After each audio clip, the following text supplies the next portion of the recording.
we're going to go ahead and call the meeting to order at 1:04.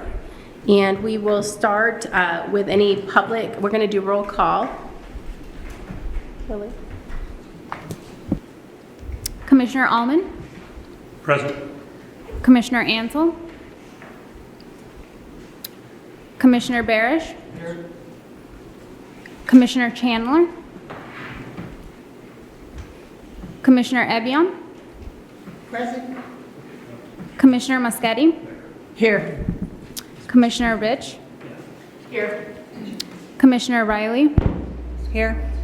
and Chair Miller. Here. Right, really quick, since we have not been in person for a while, just want to remind everyone, we are videoing, and it will unfortunately today not be live feed, but it'll be posted after. They were not able to get the live feed up out here for us, but hopefully the next meeting they will. But just a reminder to make sure we use our mics so that people can hear us both, so that it's loud enough for the live feed recording or for the general public. And so we will start out with public expression. If we have any public expression, the floor is open and you have 3 minutes per comment. And usually it's an item that's not on the agenda. Do we have any public expression? This with respect to agenda items? No. We'll have public expression during agenda items also. All right, seeing none, we will move to item 3A, which is discussion and possible action regarding the nomination and appointment of a vice chair of the Mental Health Treatment Citizens Oversight Committee. Do we have any nominations? I nominate Michelle Rich if she's willing to take the position. I would be willing. I'll second the nomination. Sorry, it's noisy, but I'll second that. Any comments? Any public comments? All right. Lily, you want to move forward with the vote? Commissioner Allman, Abstain. Commissioner Barish, Yes. Commissioner Ebion, Yeah. Commissioner Muschetti, Yes. Commissioner Rich, Should I abstain? Can I vote for myself? Yes. Commissioner Riley, Yes. and Chair Miller. Yes. All right, next item, we'll move to the approval of the minutes for the March 23rd, 2022 meeting. Do we have any changes to those minutes or recommendations? I have no recommended edits. I move approval. Almost will second. Any comments? Any public comments? Hearing none, Lily, call for the vote. Commissioner Allman, Aye. Commissioner Barish, Yes. Commissioner Ebion, Yes. Commissioner Muschetti, Yes. Commissioner Rich, Abstain. Commissioner Riley, Yes. and Chair Miller. Yes. Next, we'll move to item 3C, the June 2022 Measure B financial reports. And I am going to hand that over to Mary Alice Williford, and she will introduce herself and her finance manager who are overseeing these reports. Good afternoon. My name is Mary Alice Williford. I'm the Behavioral Health Director, Deputy Director, of Operations. And I have our new acting fiscal manager, May Payne, is here. And moving forward, myself or May will be here to present the reports and then to answer any of the questions that you guys may have. So with the reports that you guys have today, I'm just going to go over a couple of little things to do with like the revenue we've received to date. We've received revenue through March, and we're currently at 93% of what we had budgeted, which that was $8.5 million, and we're expected by the end of the year to be at about 124%, which is roughly a little additional, around $10.5 million, so $2 million extra in the sales tax revenue for this year. Also on the fiscal reports that you received, I just wanted to point out that the overall expenses appear to be coming in low, and that's because of the capital facility projects. We don't shore up with the facilities till the end of the year. Those transfers are made then. So you're looking at about $2.6 million that haven't been expended out of our Measure B budget yet. So I just wanted to bring that to your attention. In addition, there's the report that Sherry brought to the board, to the committee, excuse me, back in March. And I've been working with Sherry to make some format changes. I'm not going to go into it a lot because I know we have an agenda item for this later, but we have been working together to fix some of the formatting stuff that we needed, and then making sure that it's capturing what Sherry wanted and all of her intentions to detail that she wanted in that report. So again, it's agenda items. We can discuss that a little bit later. But if there's any questions on any of the reports, I'd be happy to answer those for you guys at this time.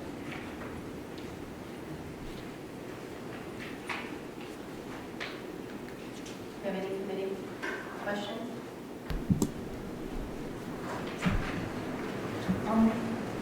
I just have one. You said there was 2.6 million that's been spent but not recorded on this report yet? It's not on the report that we've been working together, Sherry, on the Right. regular reports. Yeah, if you look at the summary page for the capital facilities projects, there's the 2.6, and those transfers are made out of the Measure E budget at the end of the year. So they just haven't, I just wanted to show, because on your expenses, on one of the other pages here, it doesn't reflect that. Okay. So it shows Okay. on the summary, it shows that we've only expended for the year out of the Measure B report like $433,000, which, Yeah. and it, we're closer to $3 million. So Thanks. Any other committee comments, questions? Any public comments or questions? All right. Moving forward, we'll move. Madam Chair, I just have a quick question. I know we have a speaker here, and I'd like, if you don't mind, ask the audience if they can hear what the reports are. Can everybody hear us? Can't? All right, sorry. All right, item 3D, an update and discussion regarding the Measure B related items at the Board of Supervisors meetings. And so just to give an update on that, we haven't had anything really going in front of the board. And so we will have a report out in July. I believe the July 26th meeting, we will have Measure B items going to the board, just an update. The board's asking for an update. They've requested that we consider a capital facilities reserve. They've also asked for an update on the total cost for the crisis residential treatment and an update on the PUF. So we are slated for July 26th for an update to that, to the Board of Supervisors, and we also will have our audit report to also present to the board at that time. Any comments or questions from committee members on that? Yes. There's another agenda item about this later. You mentioned the audit report. Included in the packet today is an accountant's report. Is the audit report different from the accountant's report? That is the report we got. So if we may, when we get to that item, we may want to discuss that we need more than that, but that is what we got Thank for you. their report. Any other committee comments or questions? Any public comments or questions? All right, moving to item 3E, update and discussion regarding the status of the current Measure B projects. In your report, you will see attached is documentation of just an update on where we're at regarding the different projects. You'll see that the Behavioral Health Regional Training Center is up and running. We have not only the website now, but we also have an email if people want to reserve the training center. So there's a direct email for booking the training center. We have had trainings off and on. We could still use some more, but we are getting trainings off and on in here. NAMI has been working to attend a lot of the local events and bringing a lot of free education materials. They've been working with our local Native tribes and community members to really get more information on what their service needs are and how to better meet their needs. and they are also working with the county on some additional things on crisis intervention training. And we have recently got certified as a CIT through the national model, and NAMI is participating in all of that and is definitely doing some outreach and education. And Donna may have a report out later that gives more on what they're doing on that. The crisis assessment and psychiatric hospitalization. Can we ask a quick question? Yeah, about this? yeah. So last meeting, we talked about this facility and the charge. I'm hoping that NAMI is not charged anything when they use this building. They have not asked to use the building to date. I thought I just heard you say they did. Not this building. Okay. They're doing a training, and Donna will speak to it at the end of July, middle of July, and they are not using this facility for that training. Okay. Yes. I am not intimately familiar with the regular operations of NAMI. Could you clarify what is different or above and beyond about the work that NAMI is currently doing that is not in their regular scope of work? In other words, how is Measure B contributing to these efforts? I can update you on that, if that's okay. Madam Chair. Yes, yes. So we're a small organization right now with help from different people. We have been growing, and we are all volunteers. Not at this time. We now have a paid executive director, which has brought us way forward in doing what we're doing. Now we are going out and actually getting out in the community, whereas before we weren't really good at it. It was me, to be honest, who was going out and talking to everyone. Now we are forming groups and things that we can actually get out and talk to people, go over to the coast, be more diverse is the word I'm looking for. We're able to put on different trainings that are not technically NAMI, but are NAMI friendly. In other words, when we get to community comment, actually I can do it now since you asked the question. We are going to be putting on, with the county, a community de-escalation training. It'll be in Fort Bragg, at the Fort Bragg Town Hall on July 21st. I do not have the times right at the moment, but I will get them to us. We'll have a flyer that goes out. And at the ARC building on July 22nd. It is open to all community members. It's open to first responders. It's open to everyone. Of course, there's no fee. Anything NAMI is involved with, there's absolutely zero fee.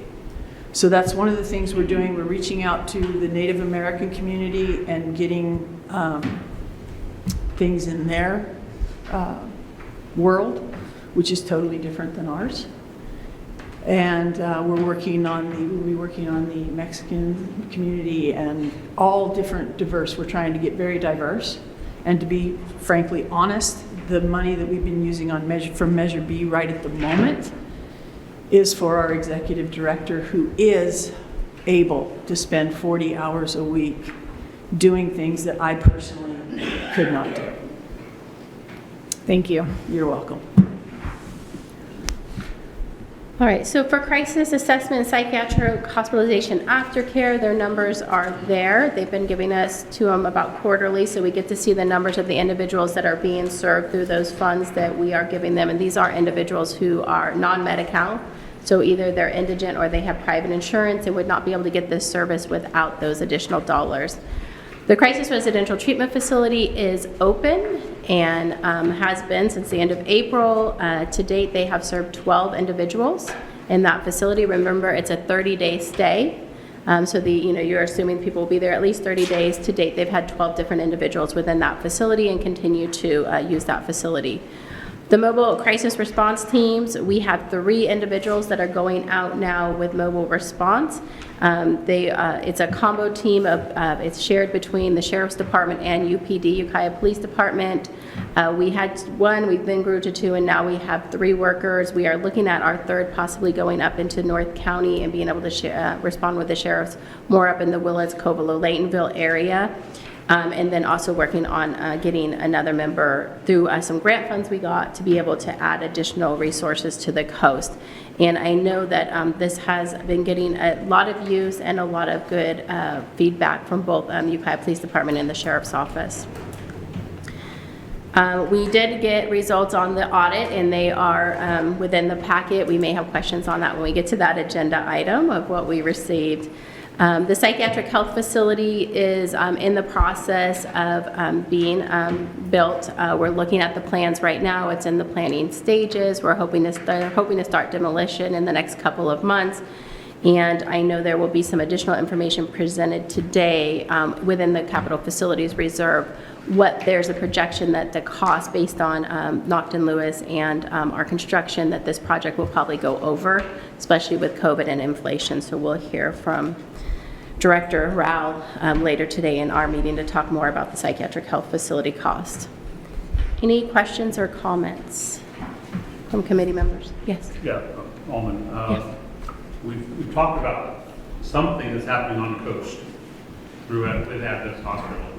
And I don't think anybody at least on the committee has been briefed on what is happening and when there's a date that the resource on the coast is going to be available. Are you aware of that? So we did fund a crisis respite facility on the coast. There were some delays last I knew with the Adventist Hospital facility. And the last update I got from Redwood Community Services, who's supposed to be moving into that building, is that they are projecting to open September 1st. Can we please put that on Yeah. the list of Yeah. monthly for committee briefings? Thank you. Yeah, we can add that.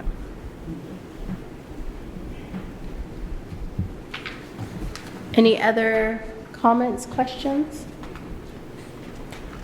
All right, any community comments or questions? Maybe just to say that crisis respite is similar to what's going on at the Madrone House in Redwood Valley, which means that as people come to the emergency room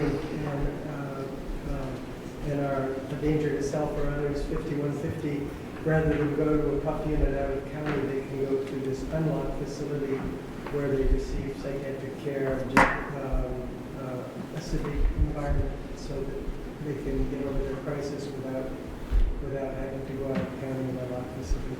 And it's worked well here. Yes. Can you touch again on the... I'm sorry, can you come up to the mic and state your name and then ask the question? Sorry. Earl Chavez, community member. Can you touch again on the partnership that you said you had with the Ukiah Police Department and the Sheriff's Department? And is there crisis workers that are going out with those departments? Is that what that was? Yeah, it's a dual response model, and so it is crisis workers that team up with either the Sheriff's Office or Ukiah Police Department, and they go out to calls. If there's a call that the police believe needs a mental health response, they have direct access to those workers. They call and say, hey, we need you at this call, and then they go out together. How often are they called out? Do we have any statistics that would show like called out versus unable to call out, or were able to help or not able to help? I don't know that they've looked at that. I know that they've had, 251 calls to date. And so generally they always go out. If they're out, and remember right now we only have 3 units, and so we need to expand that. So it's not 24/7, it is 7 days a week, but it is, 7 to 6. And so during those hours, they go out to every call law enforcement needs them at. There has not been a call that they've missed going to when law enforcement has called to go out. And that's even calls to South Coast. Even though they are stationed technically inland, they've been responding both in Fort Bragg and South Coast when the sheriff has asked for that response. After hours is not through this unit, so there isn't after hours at this time. We're working to hire to expand that, and that after hours is through Redwood Community Services, and I can't speak to their statistics about responding. Okay. Thank you.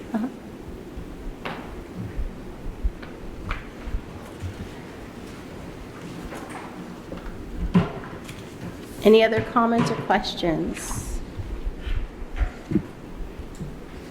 All right, we'll move to the next item, 3F, update and discussion regarding the sheriff's substation, and committee member Riley asked to have this added to the agenda. So I'm going to hand it over to her. Well, I don't have anything to report. I did ask at the last meeting for an update regarding the status, as the facility that we're currently in today was intended to be half training facility and half sheriff substation. And so we're a couple of years into the project now and haven't heard anything about the other half. So I'm not sure if you have a staff person here designated to provide that update. Sure there is. So it's not half and half, just minor correction. Measure B paid for 66% of this property, and so the parking lot and the building we're in was paid for with Measure B funds. The far north part, the third, was paid for by the sheriff's office when I was sheriff. And as I briefed this committee on last time, there was a water leak that ruined the wooden floor. And so at this point, we're waiting on the insurance and the other work to be done on the committee or on the building. However, I want to assure this committee, and I talked to Sheriff Kendall this morning on it, knowing this was on the agenda, there is a separate power meter for the building and a separate water meter and a separate gas meter. So in theory, and I certainly would like for the financial people to watch this, in theory, Measure B should not pay $1 towards anything that is on the sheriff's site. Thank you. I don't know if this needs to be on future agendas. What I will say is Sheriff Kendall has assured me that when there's movement on it, he will let me know and I'll brief this committee. So right now it's at a standstill waiting for insurance and work to be done. Thank you. May I ask if there's any commitment from the sheriff's office at this time to use the facility? There is a commitment to use the facility. I would be speaking out of school if I spoke of how it is going to be used, whether it's going to be a substation, whether it's going to be a detective bureau. He's the sheriff, I'm not the sheriff. And so I'm not going to speak for Sheriff Kendall, but I will say that there's an absolute need and belief that it's going to be used when it's repaired and in working order. Thank you.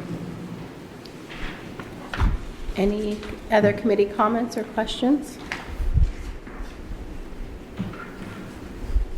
Any public comments or questions?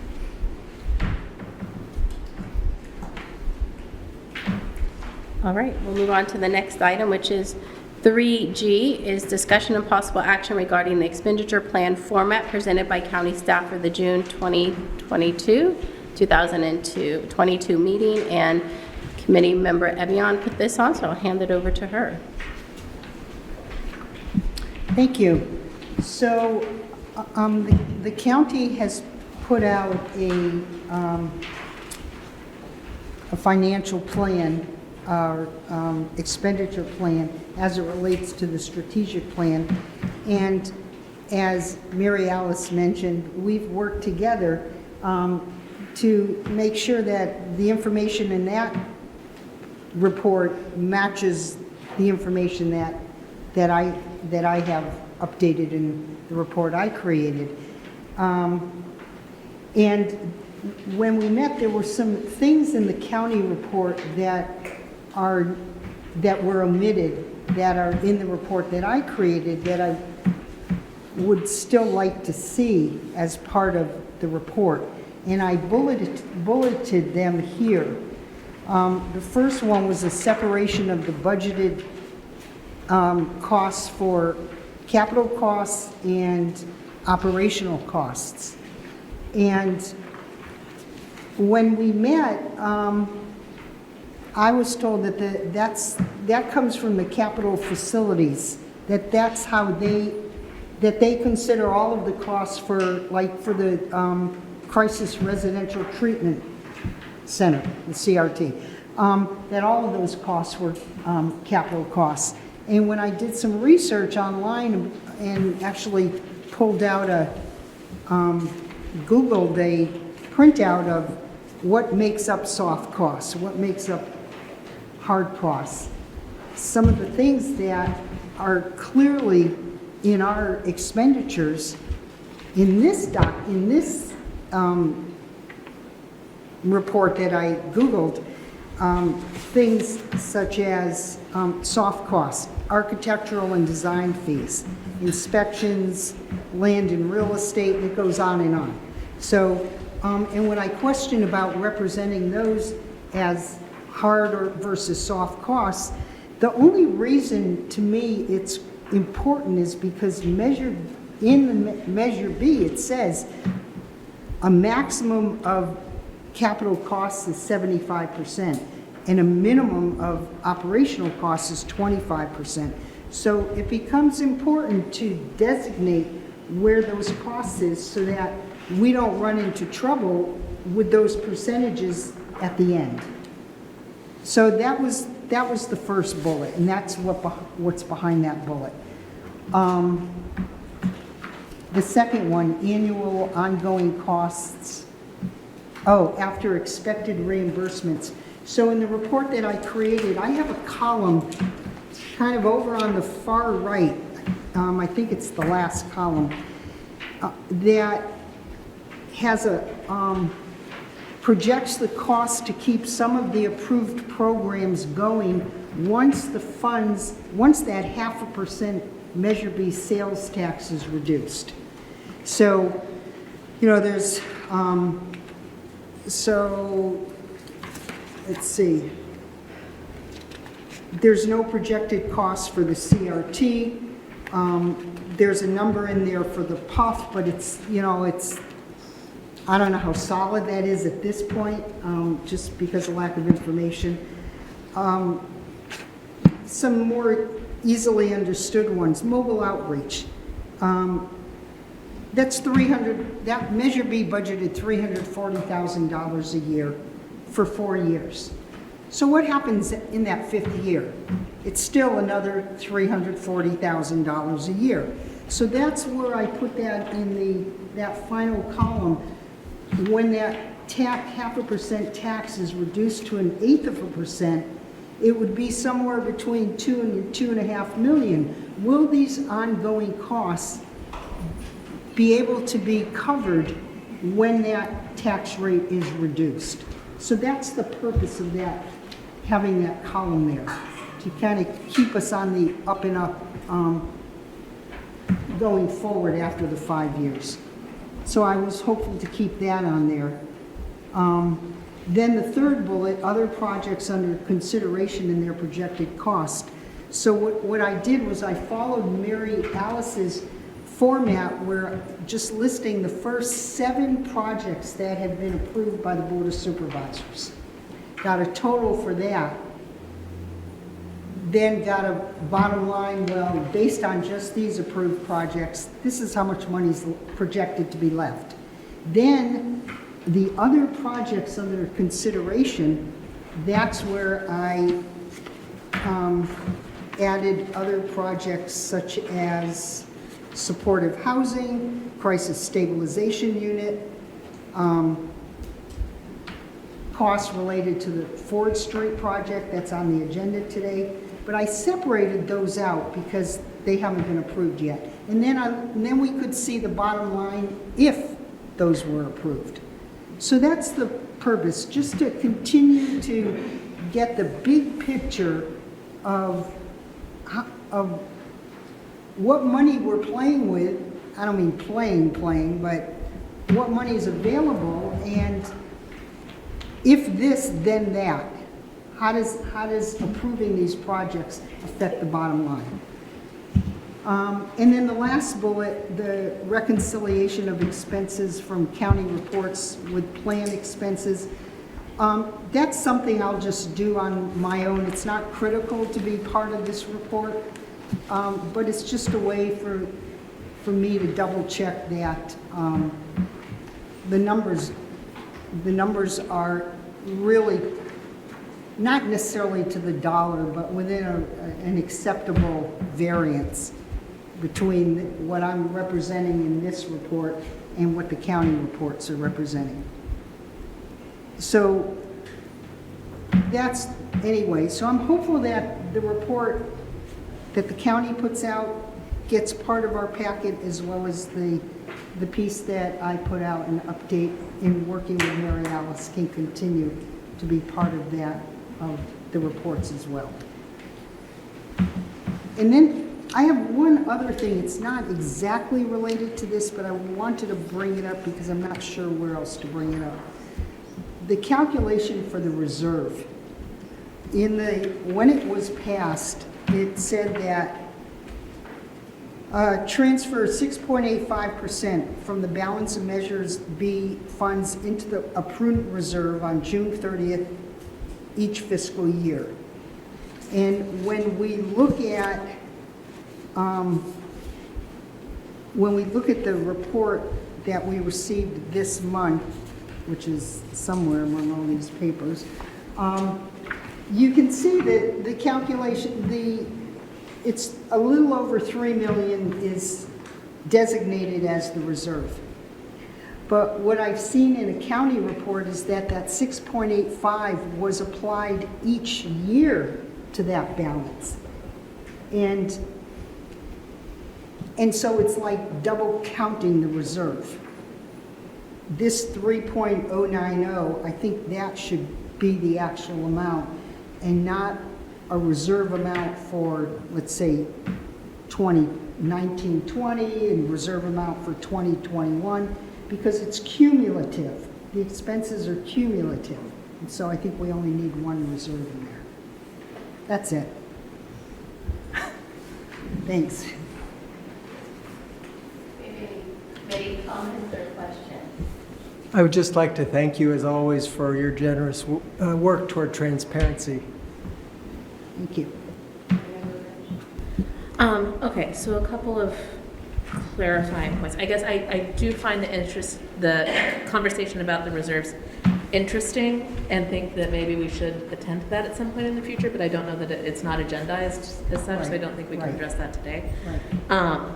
I was a little confused maybe / concerned about the differentiation between hard and cost capital expenses, and that all of the projects I've either funded as a grant maker or participated in as a development person to build capital facilities, all of those architecture, those soft costs are included in the capital budget. They're one-time expenses that are necessary for the completion of the facility. They're not ongoing expenses to operate the facility. And so I guess I just would want to be clear that that's what you were talking about in your separation, and not the cost to construct it versus the cost to operate the facility. Does No, that I make wasn't sense? referring to that at all. No, the cost to construct, the actual brick and mortar costs. Okay.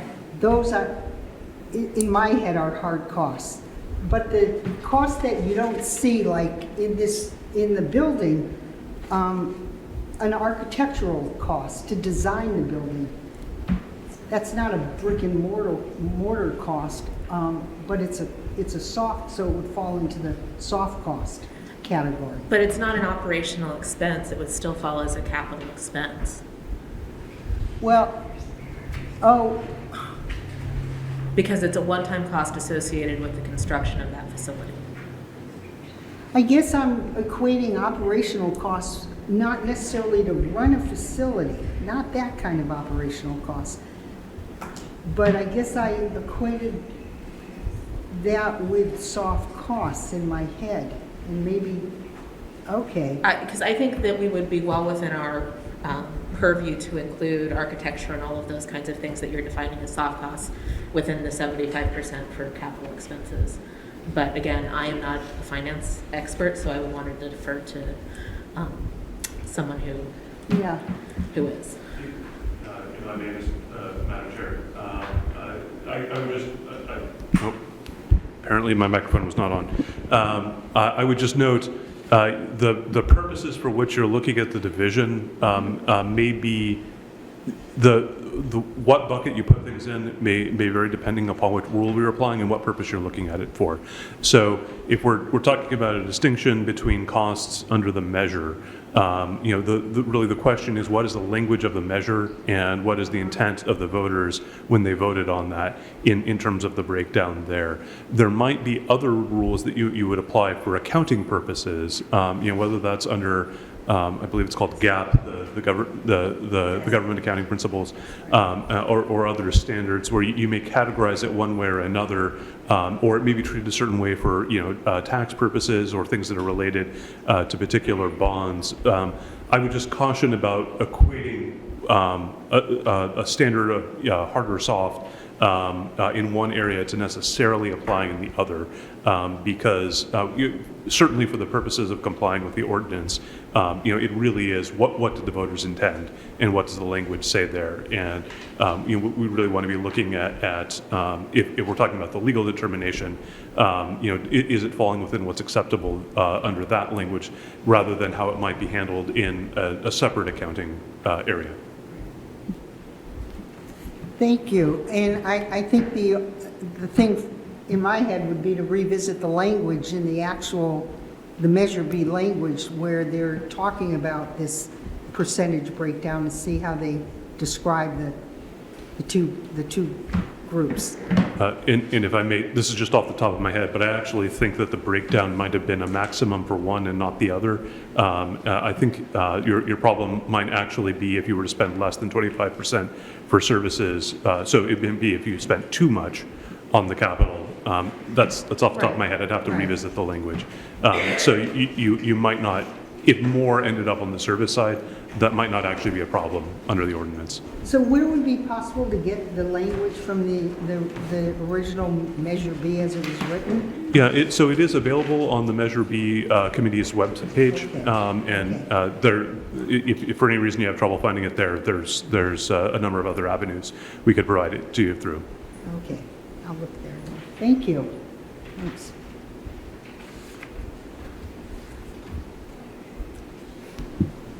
Any committee members, comments, questions? I just have a general question. I know well, first of all, Sherry, thank you for your work on this, and thank you for county staff for collaborating towards this effort in transparency. I know there have been conversations surrounding this projected reserve, not reserve, but the Measure B dollars still available. And I was wondering if through your work with county staff, have you come to any consensus about whether this number appears to be accurate? Are there shortfalls? Do you understand what I'm asking, Sherry? I think so. Okay. We were in consensus, except for one budgeting item related to 22-23, and then the reserve calculation. Just those two pieces. Other than that, the rest we were, yes?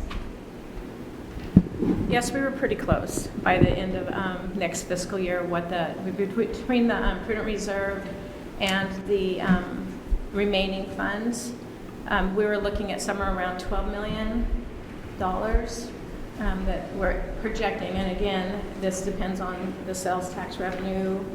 It depends on everything, but that's what we were really close on what our bottom numbers were. So, Thank you.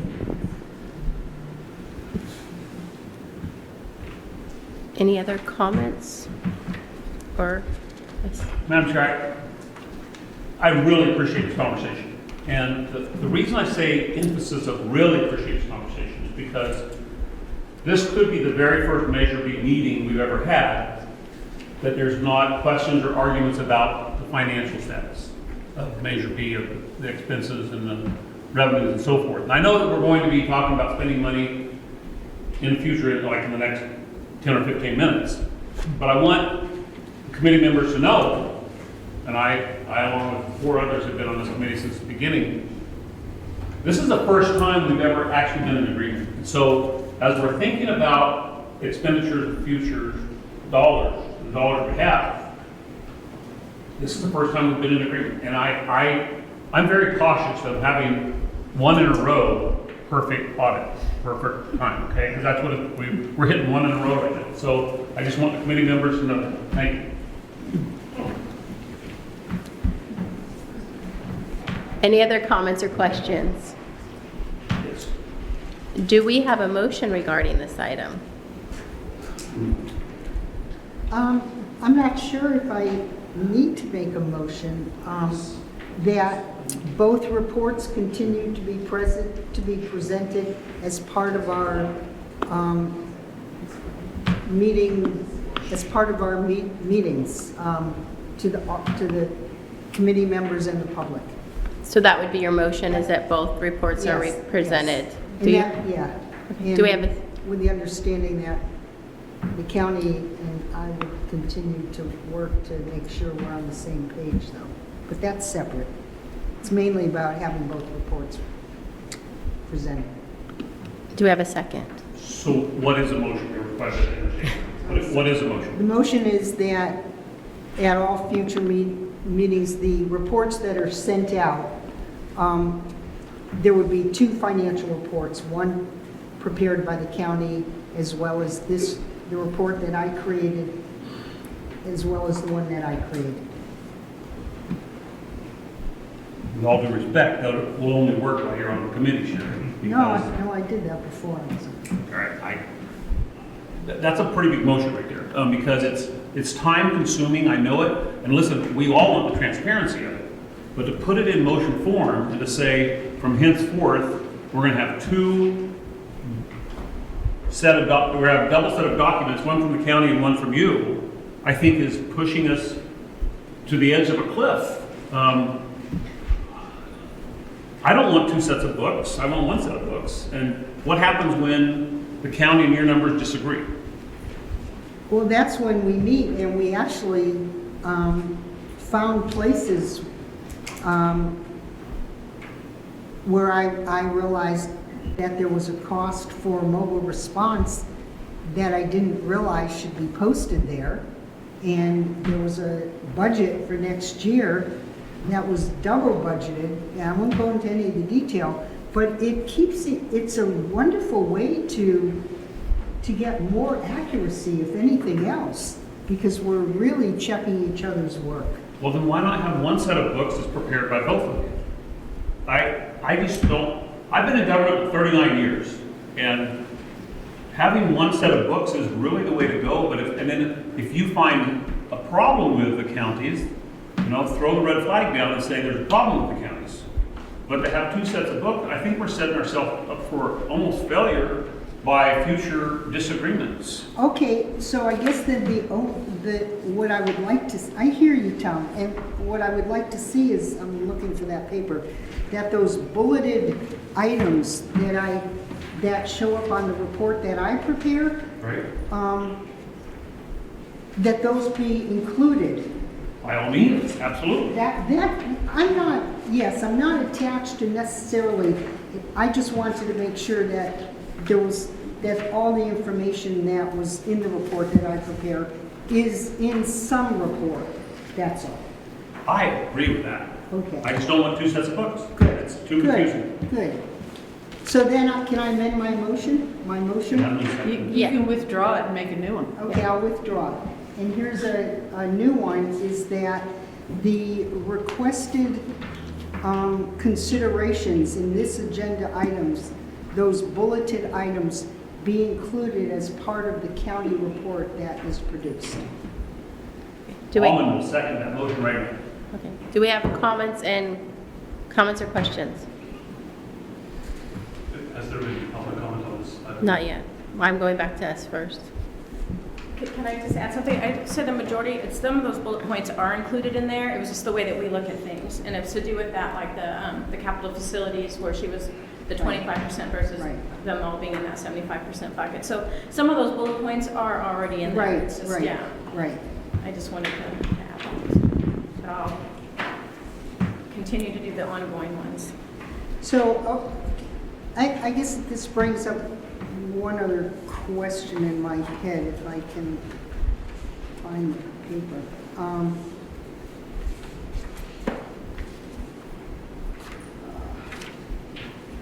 Sherry, while you look for that, I just have one question with your motion.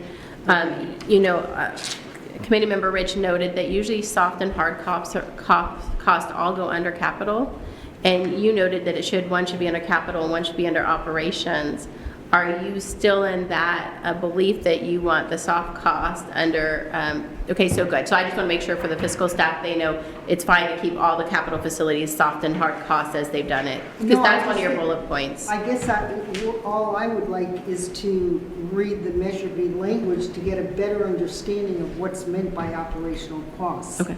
Yeah, that was my own assumption I made, that, assuming they were hard, soft costs. I just want to clear that for the fiscal team. So one of the other differences between the county report and the one that I produced is mine has a lot more line item breakdown per project.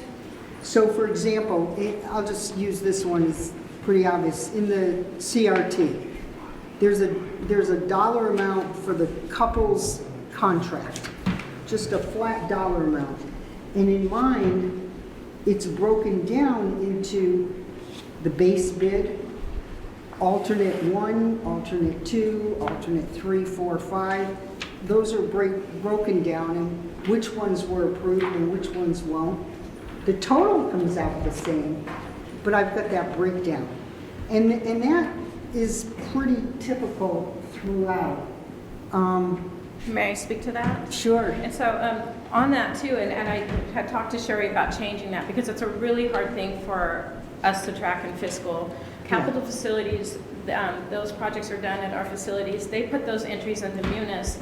And in order for me to know, I know that it's all knocked and loose. I know that it's couples. I know that, goes against our contract, but I don't know always what that invoice is for. And for me to ask them, to try to get that kind of detail on a monthly basis could be difficult.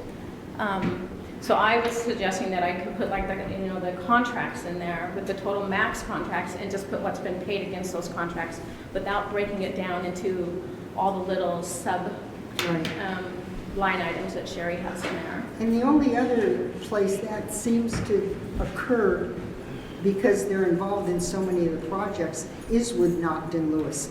Because in their original contract with the county for Measure B services, they have pre-design costs, they have design and construction costs, and then there's parts in there. And in terms of being able to track where things are with that contract, I understand it might be hard to know where they go, but I think that's important. Anyway.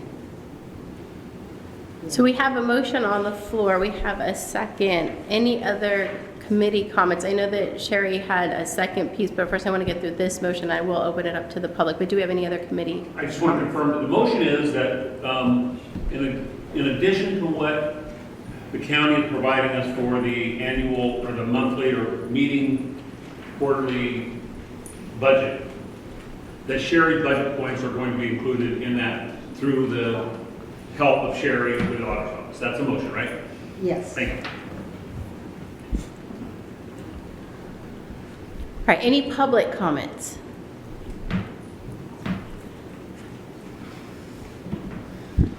Good afternoon, Janelle Rao. I'm the General Services Agency Director for the county.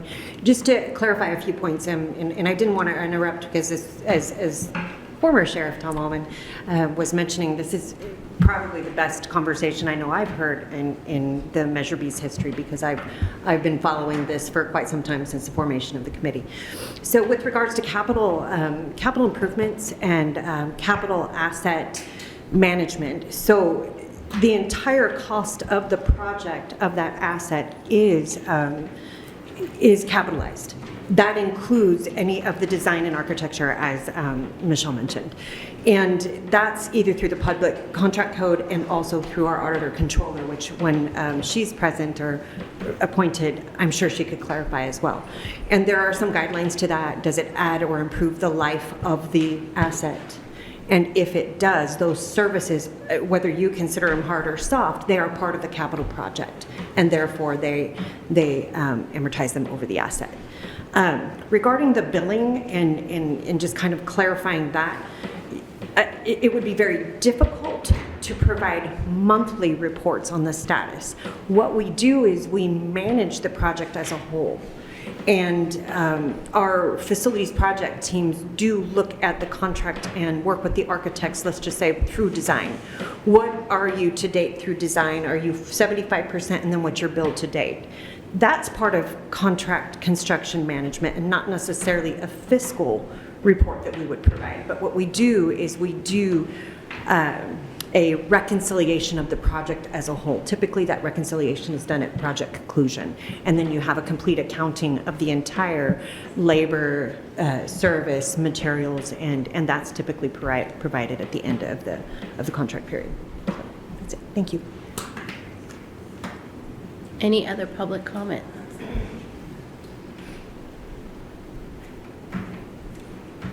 My name is Don Popowski. The only thing that I want to bring up, and I apologize for not following all your notes and bullets. My concern is we're putting out money to build facilities. The thing that I'm concerned about is once we get these facilities built, we have to staff them.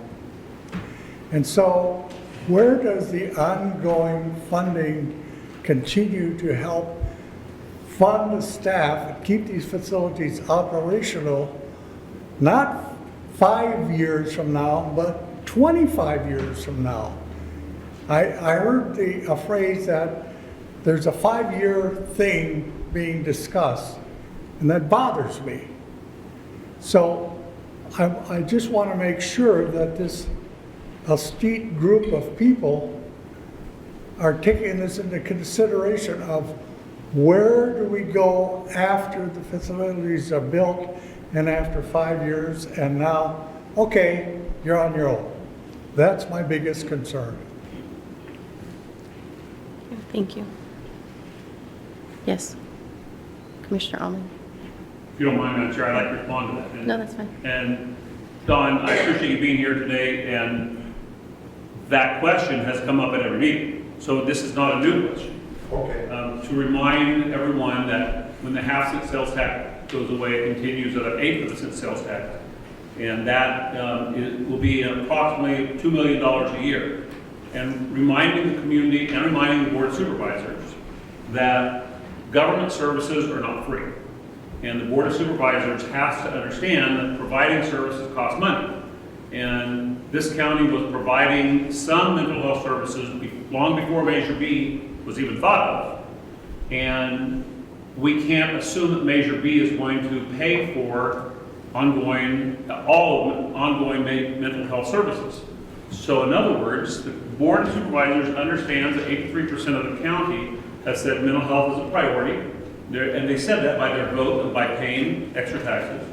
And and I'm saying this as an architect of Measure B, once the Measure B funds go down to an eighth of a cent, I think that we as a county have to continue to remind the board of supervisors at budget time, they can't scrimp on mental health services to pay for something else. The county citizens have said mental health is a priority.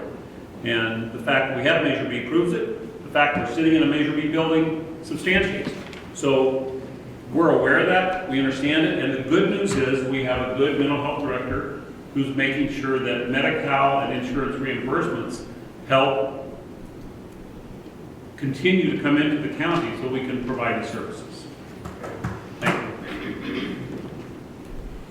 Any other community member comments? All right, so we have a motion on the floor and we have a second. Lily, do you have the motion in the second? Do you have it? Okay, good. Do you want to do roll call? Commissioner Almond? Aye.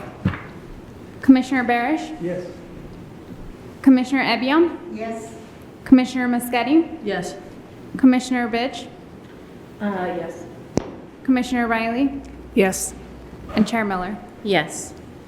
And before we leave this item, I just want to note, it sounds like we need to bring back that the next meeting, the prudent reserve for a conversation, and so we'll make sure we get that on the next agenda. Okay. All right, next item 3H, discussion of possible action regarding annual maintenance costs, building life cycle costs, and capital facilities reserve for the Regional Training Center, the Psychiatric Health Facility, and the Crisis Residential Treatment Facility. And Commissioner Antle was not able to be here today, but she does have a General Services Director, Janelle Rao, who is presenting on this item. Good afternoon, Janelle Rao, General Services Agency Director.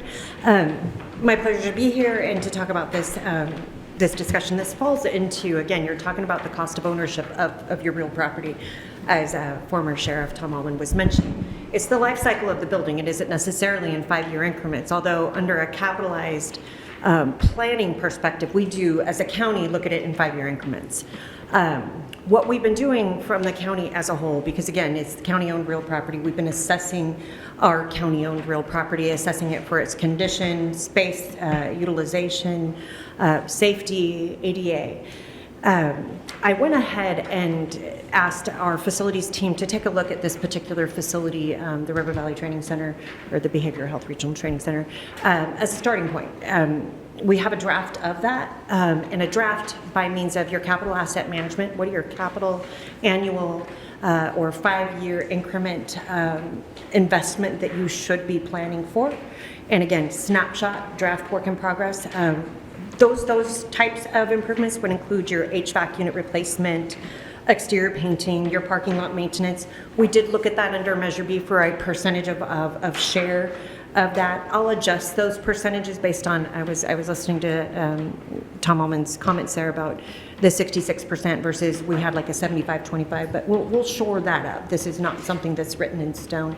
And it may depend upon the type of use. So the parking lot, for example, what's the type of use? How much activity is here? What's the daily use so that we can identify a share of cost that's realistic and not just a cookie cutter formula that's put in there. For this particular facility and looking through those things, roof and gutter, we looked at tree removal, tree maintenance. There are some aspects, interior painting, you could look at preventative maintenance versus a capitalized expense. So we're still working on that formula. The initial estimates for this building based on that 5-year, again, ownership, the condition of the facility when we acquired it, the work that went into it, for example, the HVAC unit, it may be estimated that it'll be replaced in the next 3 years versus 5 years. So the plan that we put in place would have an annual estimated contribution that you should be considering, or the county should be considering, I should say, because it is an owned asset. Initial findings were for this particular building $155,000, and that would be $155,000 for the next 5 years. And that's again rough estimates. We haven't yet had an analysis of the roof or the condition of the roof. I know when we acquired it, it was as is. That'll be a work in progress that we're working through with our architects that we have on staff right now, doing the space and condition assessment. And again, this is a planning tool. It's not necessarily a budgeting tool. So you would want to budget based on this plan, and we can refine it. So for this 5-year increment, the next year cycle, you would have another 5 years because it's the life cycle of the building. So every year of ownership, there's a cost to that. And that was the methodology that we put in place. We'll be working through this to refine it. And once we have what we think is a more solid document, I'll be happy to share that with the committee. I was very hesitant to put it in writing because again, it's a work in progress. We're doing a lot of work with our architects, and I want to make sure that we give you as much accurate information as we can. We've been doing the same thing with ownership, cost of ownership, not only that, but for the operating side. So it was very fascinating to listen to talk about the operational side of your building. There's a service and program operational cost, but there's also a facility operational cost. And we have a template that we use when we acquire a building. And we, being facilities, we do a walkthrough and we give estimates to the program or project that this is what they'll need to be budgeting for operationally for the life of the building. That includes, if there's a septic system, you're doing, annual testing there. The burglar alarm monitoring, there's a cost in operation, and that's monthly. We amortize that, and we say, here's your annual operating cost for that estimate. Exterminator services, fire alarm monitoring. So there's a list of standard services that are required in every government or county-owned building for this particular facility. And again, taking into consideration some of those costs that may be split from the county's general fund side versus the Measure B side. We'll refine that based on the split. Estimated about $50,000 per year for your operating. That includes a preventative maintenance per square foot estimate. That's just for budgeting purposes, and again, a tool. We as a county bill back directly for our costs. We don't come out and with a number and say this is what the program will need to fund. We are shifting the model by which we are doing the cost of ownership model, for example. So soon in the next year or two, all of our county programs and buildings will be seeing a cost of ownership model that will be by a square foot, and it'll be an annualized assessed cost versus the bill by hour and materials. And we shore that up. But right now, it's most definitely services, labor, and that includes our labor for any project work or project management as well, separate and aside from the operating side of things. And that's just for the River Valley Training Center. We don't have a lot of history because it hasn't necessarily been operational for a long period of time. What I've talked about with Janine is running these numbers annually and coming up with estimates each year, which is what we would do for our other county facilities. And that way we have some historical knowledge and can look at the history to come up with better estimates for your group when you look at actual funding set aside that you'll need to look at. One of the interesting comments too is with Measure B and the funding that's coming in through the tax measure, a discussion at some point will have to occur is if and when those funds are not available, is that a county general fund expense that would need to be considered. Under cost allocation, we would be cost allocating it from the facility side to behavioral health. Behavioral health would pay for it through whatever program funding they had. So I know that that would be an ongoing dialogue at some point that we would have to have on these, the CRT as well, and then the PUF. With the psychiatric health facility, just to talk about that really quick, some of the things we're dealing with in government right now, but I think it's pretty much a national issue, is the cost of materials and the increased cost. We're looking at anywhere between 30 to 50% increase in our budgeted versus what's coming in when we're going out to bid. With the psychiatric health facility, I did some, we had a dialogue regarding our jail expansion program, just to get some ideas on how we could project to y'all what you may need to consider as far as inflationary costs, with the estimate, which I believe was close to 20 million. So we'll just say the $20 million estimate, which was now a year ago. Inflationary rate, typically there's an annual inflation rate for each year that you're in a phase of design pre-construction. That can be anywhere between 5 to 6%. Inflation right now is projected to be 7 to 8%. We're also looking at material cost increase. So those estimates that came out a year ago, you may be seeing a 30 to 50% increase in just material costs for that particular project. We won't likely know that until we go out to bid. The contractors do shore up their cost estimates. So when we get through the design phase and get into construction management, we'll shore up those estimates prior to going out to bid, because they will need to come back and discuss that with, if we see a variation. So for example, if it comes out with an estimate of say 23 million versus the 20, then we would have to have a dialogue regarding funding prior to issuing those bids for the project. And I'm happy to answer any questions or provide any clarification as well. Any committee? I do. Thank you for that. After I make my comments, we're still friends, right? He says this to me all the time. For the listener's edification, the county budget is right now hinging on $350 million, over a third of $1 billion. And for us to spend 2 hours every 3 months at Measure B and to talk about exterminator costs and alarm costs is is not really and truly what we signed up for. And so what I would say to this, Janelle, and I appreciate, you and I have worked together for, believe it or not, a couple of decades. And I would support this once the county has all the other buildings lined up. The county building on Low Gap last year spent over $1 million for a new roof.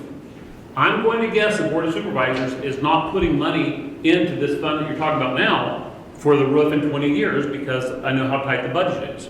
And so Measure B may be seen as a cash cow to some, but to others it seems like a purpose-driven committee. And our purpose is not to raise money for the county, our purpose is to improve the services of mental health services throughout the county. So while I understand your predicament of wanting to have guaranteed money coming into general services and building grounds, I would say that we're going to be the same as everybody else, and when the county says, all right, we've done all the buildings, and this is what it's going to cost all the buildings, I'll be the first one to say, then Measure B will listen to it and see if what we can do to pay a fair share. But I'll be damned if we're going to be the first. We're not. But I'm only one vote. Thank you. Are we still friends? Of course. If I might, Yes. just to elaborate on that, former Sheriff Holman is absolutely correct. The county is in a situation where they have deferred maintenance for over 20 years. And we have been here for decades, both former Sheriff Tomlin and I. What I would say to that is,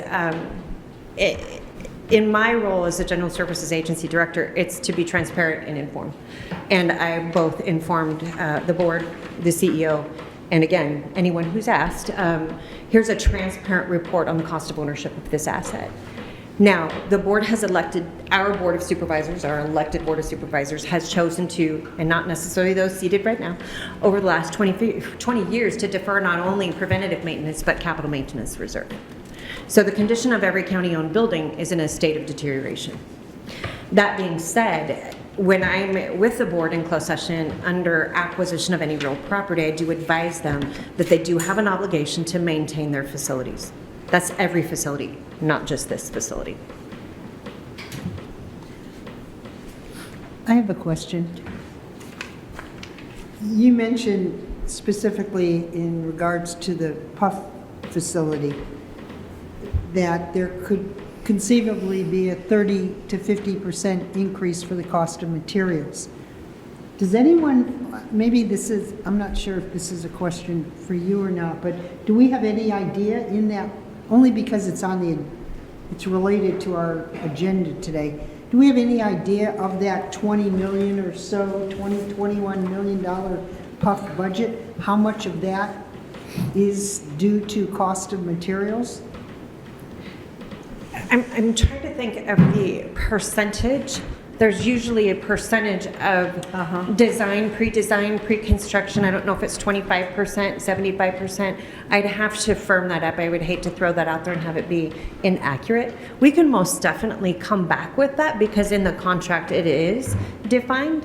But what we're finding, and it's not all materials, it's very, it's sporadic depending on supply chain issues. Right. And so with the jail expansion project, we're further along in the design phase. We're actually finalized and waiting to go out to bid.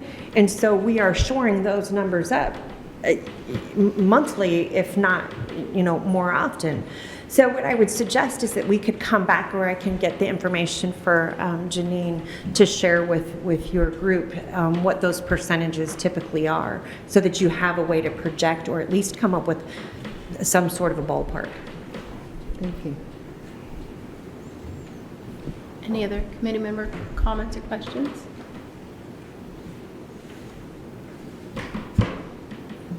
No. And I just wanted one comment and question.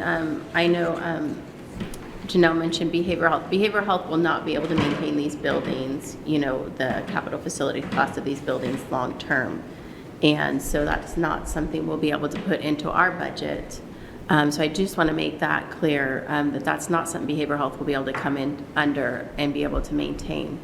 The other thing is that when we look at these budgets, and Janelle didn't mention it, but I think it's important that the cost, the staffing cost is not built into that budget. So GSA charges us for everything they do when they, as part of these projects, and we get that. So you're looking at, a $20 million, let's just say the PUP, that does not include county cost.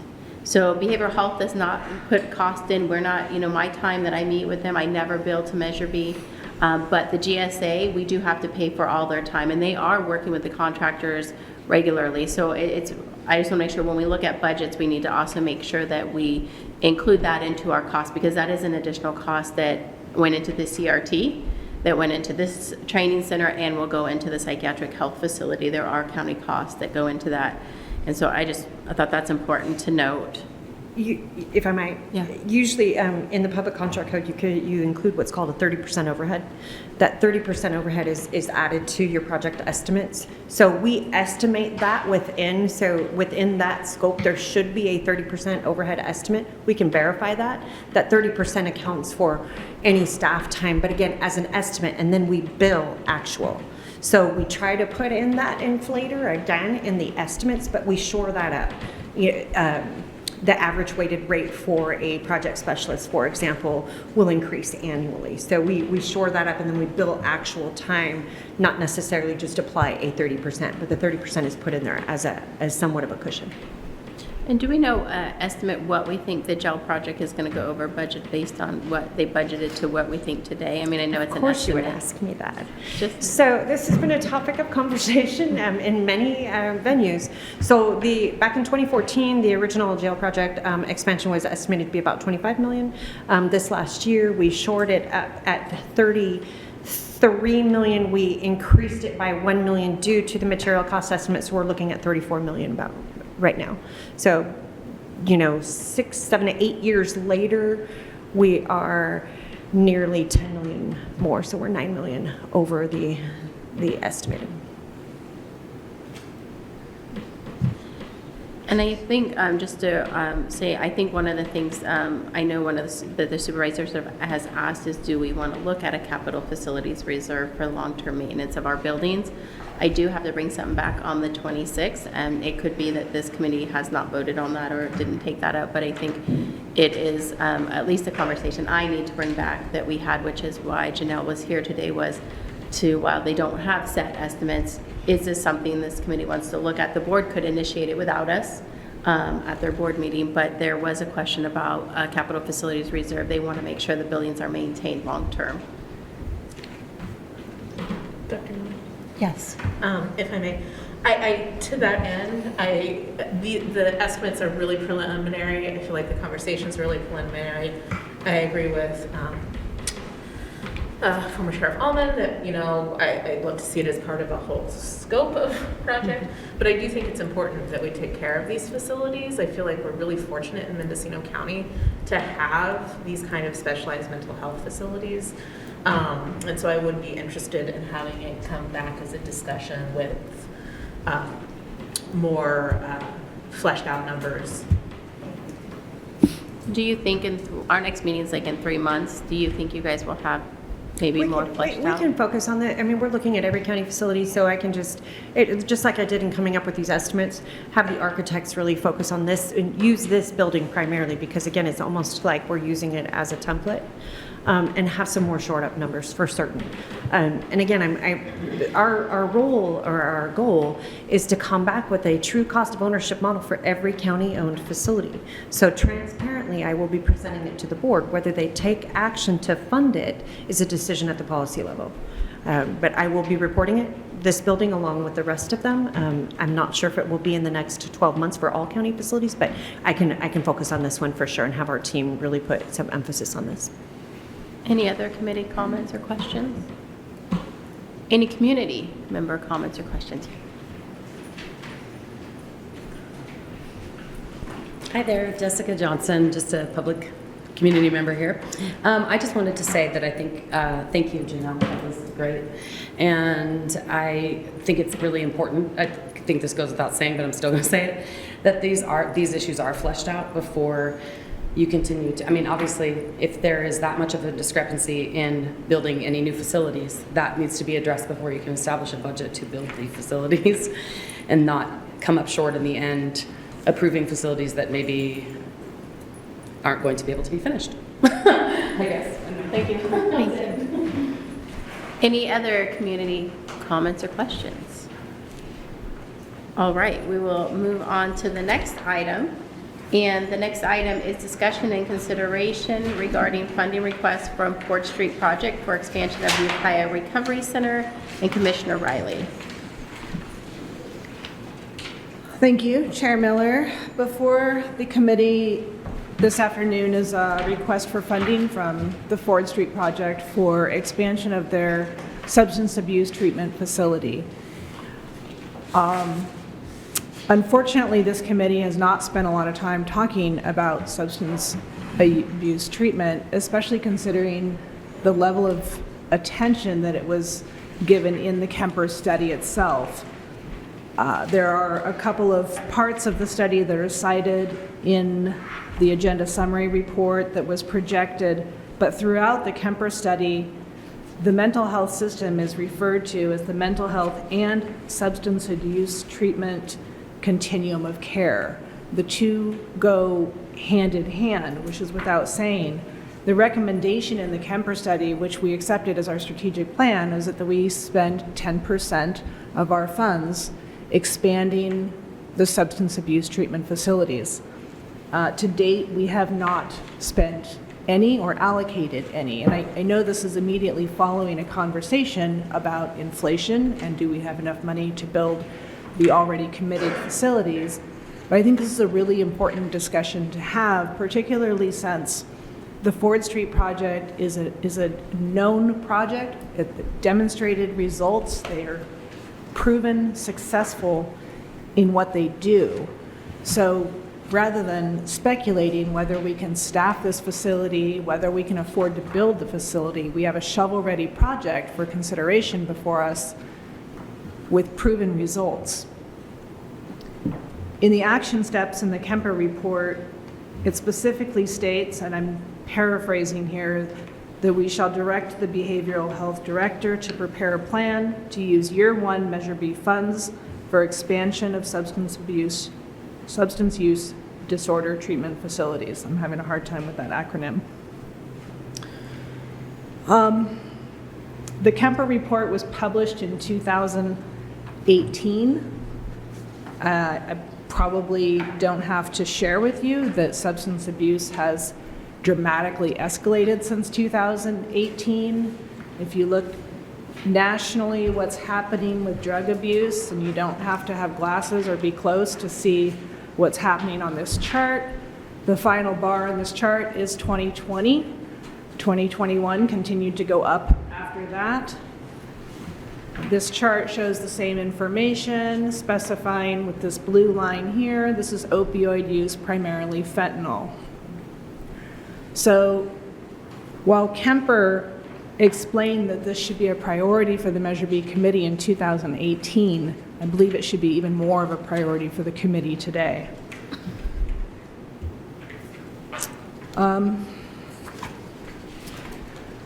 With us this afternoon is Jackie Williams, who runs the Ford Street Project, and with the chair's permission, I would like to invite Jackie to explain a little bit more about the project. I think I'm passionate about the need for it, but Jackie runs this operation and she is here with us today, so if that's okay, Oh, yes. I'd like to invite Jackie up to the podium.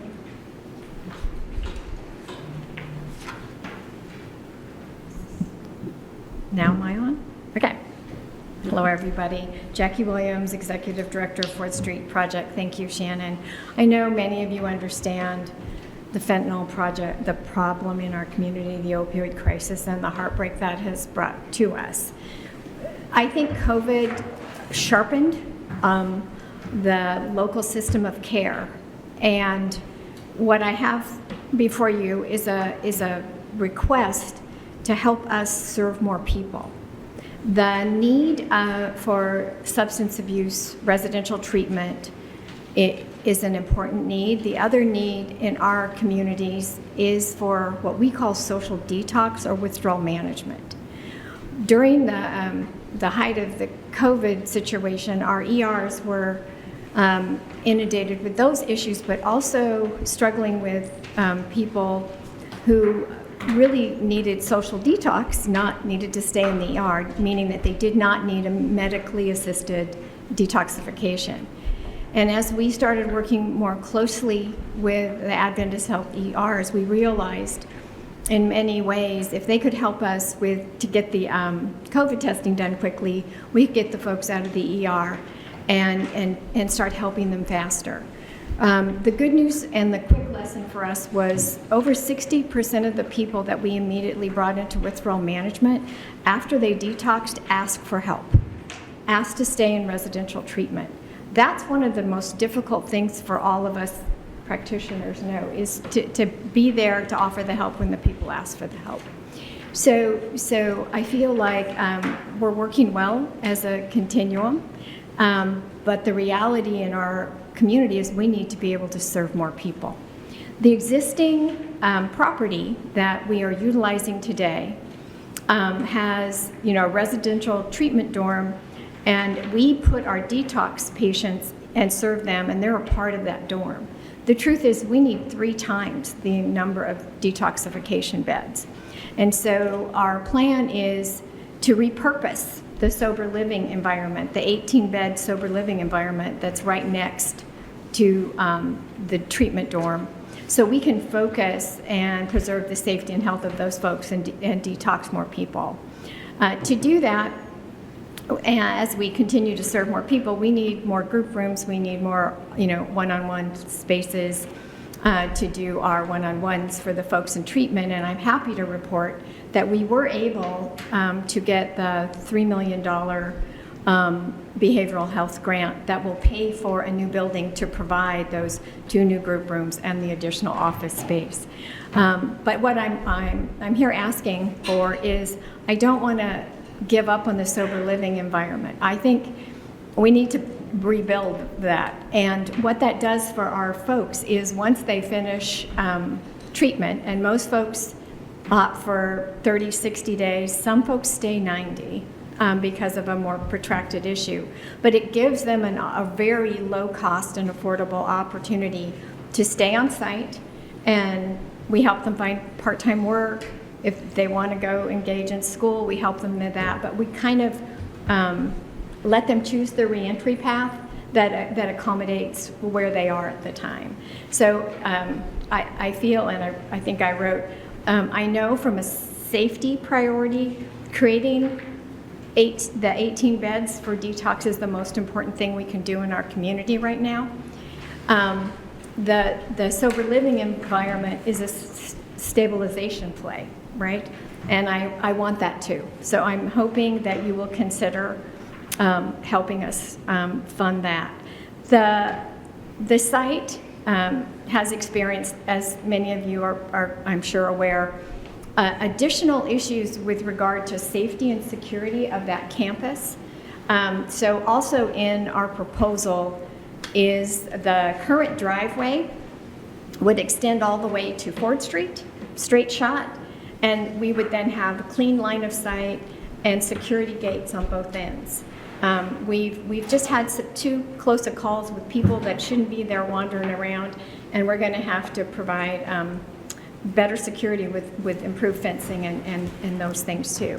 So the opportunity, I think, will accelerate our ability to serve people. I hate that we have a wait list, and we do have a wait list. And the only way I know to get rid of your wait list is to increase your capacity. So that's what we're working towards. That's our plan. I should also acknowledge that when we began working with Partnership Health Plan, they gave us $350,000 to do the design. So we've been working on this since 2018 because it required we demolish an old warehouse and get some of the soil sampling and testing and all that done. So Partnership made an upfront investment in us to help us lay the groundwork for developing the plan. So questions for me? I have a question.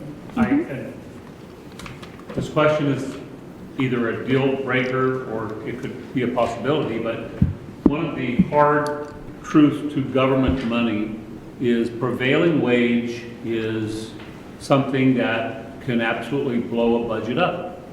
And I know that on the new facility we have at Orchard, some people are calling a $5 million building. The truth is it's a $3 million building, but it could have been a third of $1 million building if we didn't have to use prevailing wage.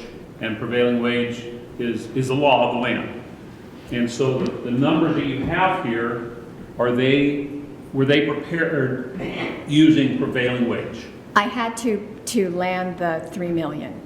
You had to what? So the project was developed as one project with 2 funding sources. And so when we submitted our design and cost estimates, and because I have to meet prevailing wage requirements by the state for the state money, the costs for the other building are also at prevailing wage. I So appreciate you saying that, but I think that at least as a person who would entertain this at future meetings to talk about, because I doubt we're going to, it's a lot of money, really and truly, it's a lot of money that we squabble about money all the time. And we're not just going to say, I'm not just going to say here's $4 million, but I would have to see the estimator's point that, the prevailing wage for the construction of the road and the framers of the building and the roofers and everybody are getting prevailing wage because it's much higher than one would think. Oh, no, I know that. Thank you. I know that.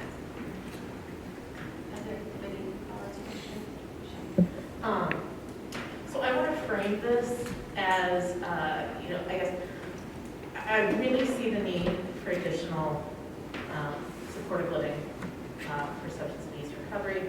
I agree with all of Ms. Riley's points regarding the escalation of substance abuse issues in our community and all of that. So on that front, I'm very supportive. I'm concerned about the ownership of the building and using Measure B funds. And my understanding was that we couldn't use Measure B funds unless it was a county-owned facility. Is that accurate? Not, if I may respond, Madam Chair. So Christian Curtis, County Council. The committee had asked me for a memo on something related to this previously, and there were, I don't want to say that money could only be used on a county-owned building. I don't believe that would be accurate. But there were, and forgive me, I'd have to refer back to my memo for some of the specifics, but I believe there were some complications and there were some things that the committee had been looking at in terms of essentially how do you restrict the funds and what are the mechanisms that you have to put in place to be able to essentially assure that the funds are being used for the specific purpose of Measure B, not just in creating the building, but for whatever the useful life, et cetera, is going to be. I've been digging around just now trying to find where I had that memo. It's been a little bit of a while, so I'd have to refer back to that. There may be complications that I think you would want to know about before getting too far down the road on any of this. So I will dig that up and share that with the committee. It would be helpful for members. If I may, the state funding comes with a covenant or and if you decided to fund this project, you could do the same, in that it is an agreement that the purpose for the construction and the building remain the same. And all the Unity Village housing is like that. Because we qualified for state funding, we had to promise that for the next, I think it's 35 years, that we would only make those apartments available to unhoused families or people at risk of homelessness. So there is a way that you can assure, the county could assure, that what you're wanting to have happen there happens there, and it's literally like you can put it right on our property that on your we deed. agreed to. Yeah, and so in that case, like if for some reason something happened to Fort Street, that property would need to be utilized to again serve the substance use disorder population. So you could do that. I'm a bit, I mean, I understand your concern about prevailing wage, Tom, but I can't jeopardize the $3 million from the state. So if that's the deal breaker, it may mean that we would have to go ahead and complete the building with the state. So then we wouldn't be, like having told the state we're doing all this for prevailing wage. It would be like I'd have to separate into two separate projects maybe. Is there a, I know with the CRT on Orchard, the county came up against a grant deadline that money had to be spent. Is there a time frame? I have agreed for, again, this is the treatment building, you could access the new treatment building we're going to build literally from our existing driveway. So I have agreed that we will have that completed in 12 to 15 months. And so we are, we'll be in contract to turn that around real quickly. Because they deemed our project shovel-ready because we had the plans, we had the design. So when you say you agreed with the State. people giving the money? It'll be, again, we just got our acknowledgement letters, and so after you get that, in the next few days, I'll get the real, the real deal. And it will ask us to make agreements and on all those things, yeah. Is it all right if I ask a question, Madam Chair? I want to make sure that I understand, because this may impact sort of the areas that I might have to do some research. Did I understand correctly that there is a similar project, or a project that is already going to be subject to a deed restriction on or near the location of what the county might be funding? So the way it is there's an empty piece of property adjacent to our existing treatment facility. And there's a big driveway, and on the other side of the driveway, we have been funded to add an additional treatment building by the State Department of Healthcare Services for drug medical services, outpatient services. Okay, and that is going to be subject to a deed restriction? They always, is it a deed restriction or it's a? We typically, at the City of Ukiah, call it a covenant restriction. Yeah, okay. Yes. And would that be on the same legal parcel as anything that the county would potentially be funding? Yes. So if, right now, that property is the combination of several parcels. And so we, for ease of what we do, we have eliminated some of those barriers. But right now, it would be literally adjacent to the treatment building. But on what is currently a single parcel that has not been subdivided? Right, it has not been subdivided. May I ask, Mr. Curtis, are you trying to determine if the county is going to be in the first or second position for the deed restriction? Essentially, yes, and whether that might end up jeopardizing anything on the state side. That makes sense. Jeopardize what? Do you understand, Jackie? If there's Yeah. already one deed restriction and then the county places an additional deed restriction due to the use of county funds. I don't know that the state will balk. I mean, that's where, we've had this happen before. The parcel where we're operating right now is 3 parcels, and I've had 4. But they were all with the state, and they just, stacked as we needed them to. And if I may, Madam Chair, I'm not looking to draw any sort of conclusions right now. I'm just trying to get enough information, because I suspect if the board is interested, they will be asking me to research some of the specifics, and I just want to identify areas that we need to look at in advance. So does it mean we would have to create to be eligible for Measure B, we'd have to have a standalone piece of property? I really don't want to say anything too much on Okay. this front. I'm just identifying issues to look at. I'm not reaching any sort of conclusion as to what will or won't need to happen. Okay.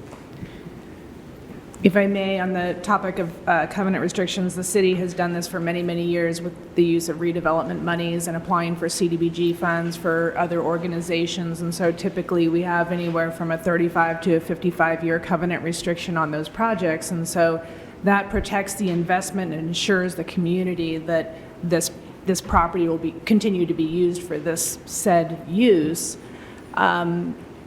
It's not without risks, nothing is, but there are some benefits. We just heard about the cost of the county maintaining these facilities, and so in the case of a project like this, the county would not be responsible for $150,000 a year in ongoing maintenance and operational costs. So there's some risk and benefit to weigh. I appreciate County Council's concerns about those deed restrictions. I do have some familiarity with those, and I wonder if we might be able to alleviate that by asking for a longer deed restriction than than the state would ask for, and so maybe that would meet their needs, but I think that is probably a legal question to delve into.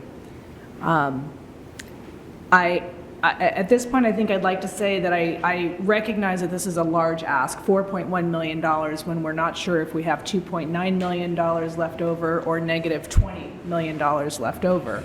I think it's imperative that Measure B have some skin in this game, but there's also another source of funding that could be utilized. Since Measure B was voted in, counties and cities who opted in will be given substantial amounts of opioid settlement money from Johnson & Johnson, and somebody else.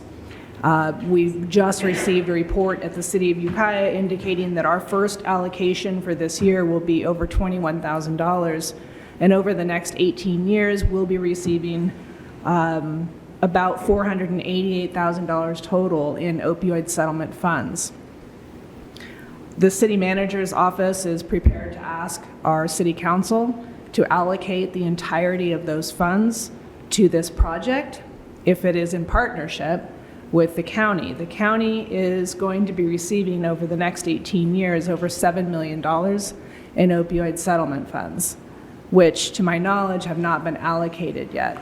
So I think there's an opportunity for us to share between Measure B and requesting that the Board of Supervisors dedicate a portion of those opioid settlement funds to this project, which is an eligible use of those funds. Specifically, the legal language requires that those funds be used for the provision of matching funds or operating costs for substance use disorder facilities, or creating new or expanded substance use disorder treatment infrastructure, among a couple of other uses. So I want to put that out there for the group to consider as well. My main concern about the request is that this being known as the Mental Health Treatment Act, there are coexisting disorders where people have substance abuse and mental health issues.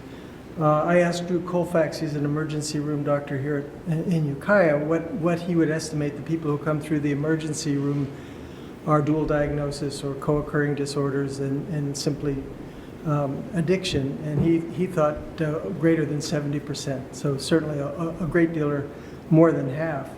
Now, my understanding from what you've told me is that you're not licensed to deal with mental health issues in addition to...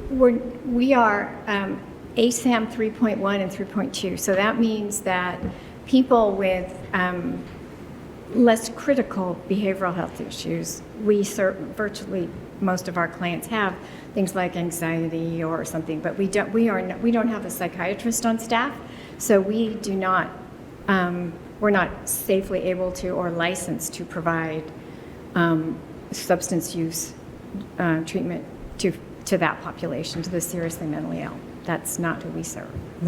So that's my concern, is I think this is the majority of the population locally that we have to deal with, is people with co-occurring disorders. And so I think that they should also be able to be served locally, because that's what the act was designed for, is to serve our own clients with mental health issues locally. I guess just to that point, I think there is a real lack of services for mild to moderate population, And I think that that is, if I'm understanding, the population that would be eligible for services at Ford Street. And I think the dual diagnosis is just as relevant there as it is to the seriously mentally ill population. So I would hope that that would meet both needs in terms of substance abuse and mental health, at least for that population. So Jackie, I had a quick question. If we, and I'm just asking, if this committee couldn't make a decision today, knowing that there's questions about what is the long-term finances, would 3 months impact your time frame? And I just wanted, I'm not saying that, it's not that we wouldn't vote today, but if we waited for Janelle Rao to come back and say, hey, we think there is money for Measure B, and this is what we think, how does 3 months impact you guys? Well, I'm always hopeful that you'd all jump it down and say yes, but I did think this would be a protracted discussion, and because I think there's a lot of a lack of understanding about the populations that need help and who serves who and all that. So I think it's a bit unfair to ask you to given what you know now, and so I would think we should. I'm going to continue on because I've made the promise to the state. So we're going to build that outpatient treatment building, and we're going to get as much done out of that bucket of money as we can. I would like to keep this door open, but I also, if you really believe that this is, I've had people say, this is for mental health. I think of us as behavioral health. I think there's some old definitions hanging around, and it might be helpful if we could better articulate our continuums of care and who serves who and what our contributions are, our value add are. The folks we serve at Ford Street are folks that will be self-sufficient when they return to the community. They're folks that got tripped up with a serious problem, and they've lost their home, they've lost their ties with family, they've lost their jobs, and we work hard to get them in a restorative way so they can participate again. Most of the people we are helping are not on the disability track. So, there's multiple kinds of needs out there, and we have focused on the folks that we want to help restore themselves to self-sufficiency. So 3 months just wouldn't be the end of the world. The 3 months is not the end of the world, and would still allow you to be able to potentially do the project if the committee needed to wait to see Janelle's stuff. And then I do want to say that when part of this, we did put behavioral health in here in the initiative was because it includes behavioral health, which in our world is mental health and substance use and dual diagnosis. And we all know that it's very rare that we have someone who's using substances that doesn't have something. Usually depression, anxiety, pretty general what we see, and then you have the more severe conditions. And I do know we have a need. My placement coordinator is here for substance use, and she can tell you we don't have enough beds, and we are sending people out of county because Ford Street sometimes has a wait list. And it's not ideal, but at least they can get in. And even those facilities fill up where sometimes it's a 2 to 3 week wait to get into treatment. And unfortunately, we did have a death because we couldn't get someone in. Everyone had a wait list. So just I think it's important to know a little bit about, what our stats are and the fact that we are lacking in treatment options. I mean, we have great treatment options. We just don't have enough room for the treatment we need, and we need more beds to provide that treatment. Shannon, I had a question for you. Are you suggesting maybe we split? We go to the board with a recommendation of so much Measure B funds and then ask, hey, the city's giving this much, what can the county give in the opioid response? Is that something you're toying around with? Is that? Exactly. I propose partial Measure B funds, City of Ukiah funds, and partial county opioid settlement funds. I think this would be a fantastic collaboration for the area. Yeah. The other thing that, you make a good point about the treatment beds, and nobody knows that better than Jill. The other issue is housing. And so housing is very competitive. And the last folks that are getting those apartments are the people that just came out of treatment that have not got back to work yet. I mean, for us to get people back into the workaday housing world, we need those sober living beds. That's really the bridge. I have a question. Yeah, go ahead, Sherry. So I've got 2 parts to this. The first has to do with the opioid settlement. did I hear correctly that there are 2 settlements, one for, I wrote 488,000 over 18 years, and then another one for 7 million, and what's the time frame for the second one? Yeah, those are, there's different amounts being allocated to different jurisdictions. So the city of Ukiah is receiving about 488,000 over the next 18 years. The county of Mendocino will be receiving over $7 million over the next 18 years Okay. Okay, in annual allocations. okay. So for example, if we're the city of Ukiah were to pledge funds, knowing that we don't have $488,000 in the bank, we would borrow again from our own general fund against the future allocations in order to provide the project.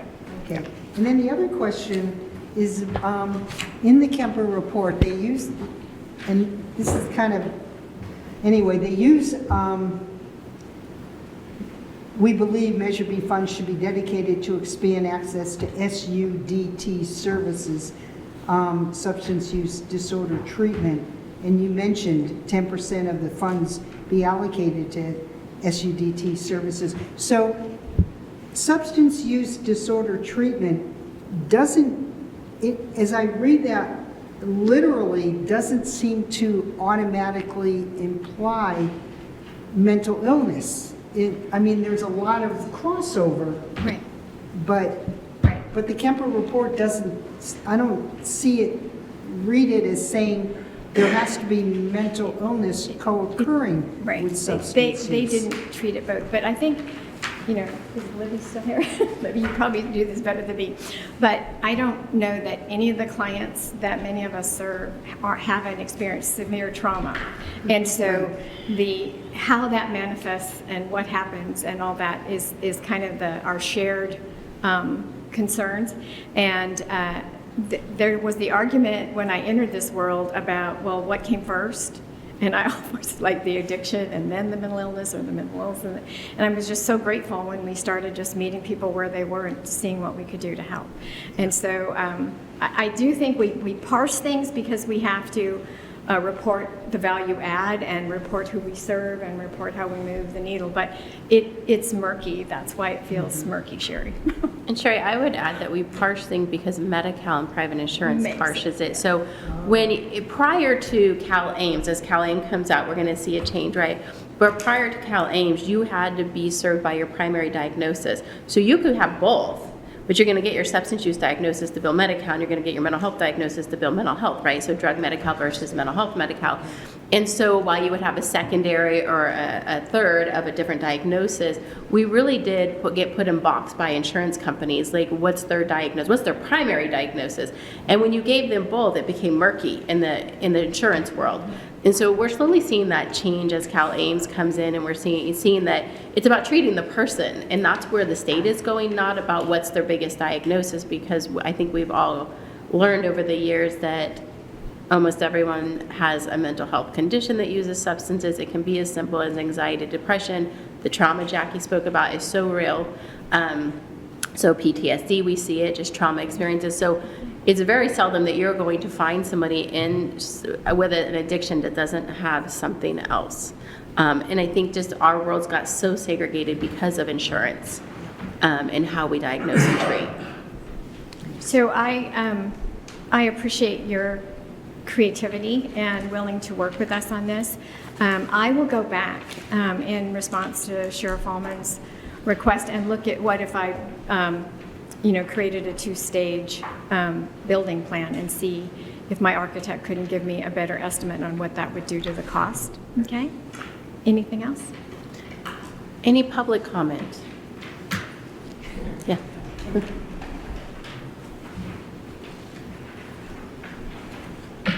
Hello, Libby Guthrie, Executive Director of McCavan Care and Prevention Network. And I am all for expansion of substance use disorder services, but I think what we've been lacking in Mendocino County for over a decade, for quite a while, is something that SAMHSA has really focused on for more than 22 years at this point, and that is integration of care. I would like to see an expansion of services in a facility that addresses both. And being we are a behavioral health provider contracting with the county, and we do see the severe and persistent. And we have great difficulty finding treatment beds for them. We are unable to find treatment beds at Ford Street because of the way that they're doing the mild to moderate. And I think that if Measure B spends any funds in the future, it's for a facility that will truly integrate care. And that means concurrently treating people for their substance use disorder while addressing severe and persistent mental health issues. We are sending all of those people somewhere else. We're sending them out of the county, and we're having difficulty. I know that Janine mentioned this, and I know that Jill's had this issue. We're not finding those places because the people in those counties are going to them as well. And I just think that I love the idea of a sober living facility, and I do know closing one is a bad situation, but again, the folks that we serve, and we are serving a large portion of Mendocino population with mental health issues, they're not finding a place to stay that's a sober living environment. So I'm not saying, hey, any of this is bad ideas. What I'm saying is, can we think about spending time really talking about having a facility that doesn't isolate people based on their primary diagnosis? I do know that mental health the Medi-Cal dollars will support mental health counseling and substance use disorder counseling together. I know that Drug Medi-Cal, I don't know this for sure, but Drug Medi-Cal is supporting the treatment of the substance use disorder. Is that correct? Yeah. So anyway, I just wanted to put a pitch in there that please consider the expansion of any treatment services in this county to include a facility that will address both of those disorders concurrently. Thank you. Thank you. Yes.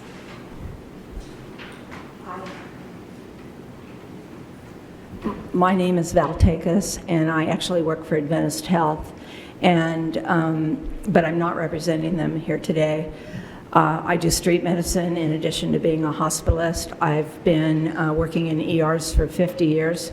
Ace and I worked together 25 years ago somewhere, probably up above. I am inclined to really agree with Libby. I'm getting calls from, I have been doing some detox, and there's no detox beds. There's really no detox beds. I've never successfully gotten a detox into Ford Street, and I get it that we need those beds too. But I would venture that 80% of the substance use disorder folks are medicating mental illness. If they didn't have it when they started using substances, they're definitely medicating it at the end. Like you said, PTSD, anxiety, and worse. And we really need a facility. I get calls from St. Helena, from Santa Rosa Memorial to repatriate our patients, our partnership patients up here. And I end up having to send them to Humboldt, to Lake County all the time, to Vallejo. We even, I think with the county's help, drove a patient to LA a couple of years ago. I personally drove her. We absolutely need to include the whole clientele, absolutely. And I think, and I'm a citizen here and I vote, and I didn't get it that, that the Measure B, I thought it was for psychiatric illness and granted substance use, but it's the whole gamut of substance use that we should be addressing. And I'd like to see that.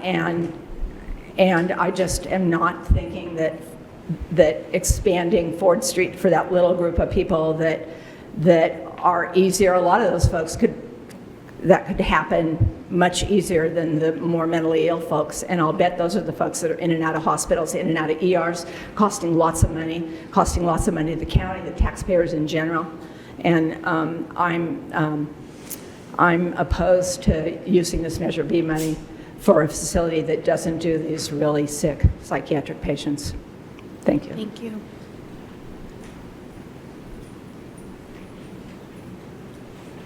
Hi, Jessica Johnson again. I want to start by saying thank you, Shannon. That was a very informative report, and I appreciated it, especially some of the points to the substance use disorder treatment, that is required because it is so needed. And I am in agreement that it would be great to expand services, period. But that also, co-occurring disorder is our population's largest issue. I think it's important for, some of you know me, some of you don't. I think it is important that my experience with it is I have been a social services grant writer. I have worked in facilities for social services. I actually furnished the Crisis Residential Treatment Center. And now I work in housing development. And all of those are relevant. So I think it's good, so then you have a little bit of background about where I'm coming from.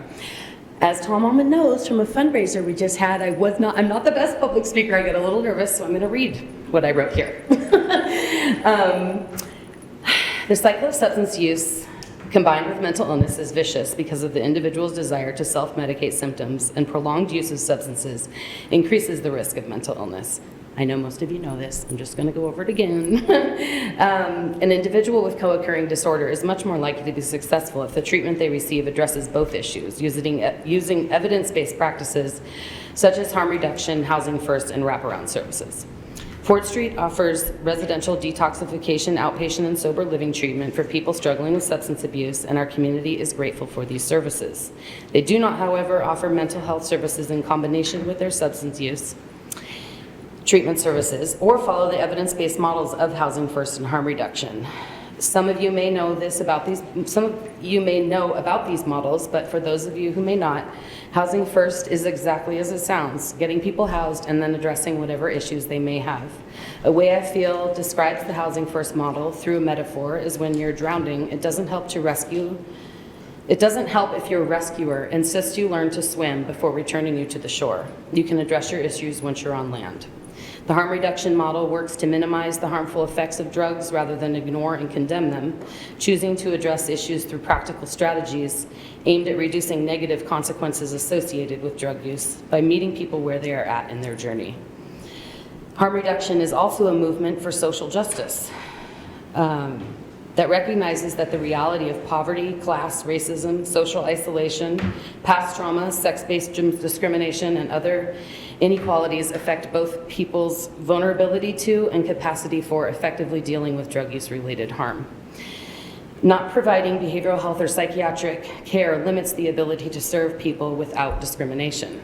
Mendocino County does not have a co-occurring dual diagnosis treatment facility, leaving a large gap in services for some of Mendocino County's most vulnerable residents. Ford Street does not treat co-occurring disorder patients and is not the appropriate service provider, as this would be a misuse of Measure B funding earmarked for mental health care. There are agencies in Mendocino County that do, however, have experience with these services and align with the purpose and intention of the Measure B funding. McCavan, RCS, and New Life Clinic, to name a few. These agencies use evidence-based practices mentioned previously, and while none of them offer a residential detox center, most could and would with an infusion of $4 million to do so. As you all know, oh boy, okay. Measure B was passed and is funded by residents of Mendocino County. Any capital project wanting to access this funding must do so by going through the appropriate public process. To my knowledge, I am here to encourage the committee to consider an integrated facility that aligns with the intention and purpose of Measure B. To my knowledge, funding for a capital project has not gone out to bid, and I believe that this is not only the appropriate but required as part of the process to allocate public funding. Thank you. Anything? Okay. Any other public comment? Jill?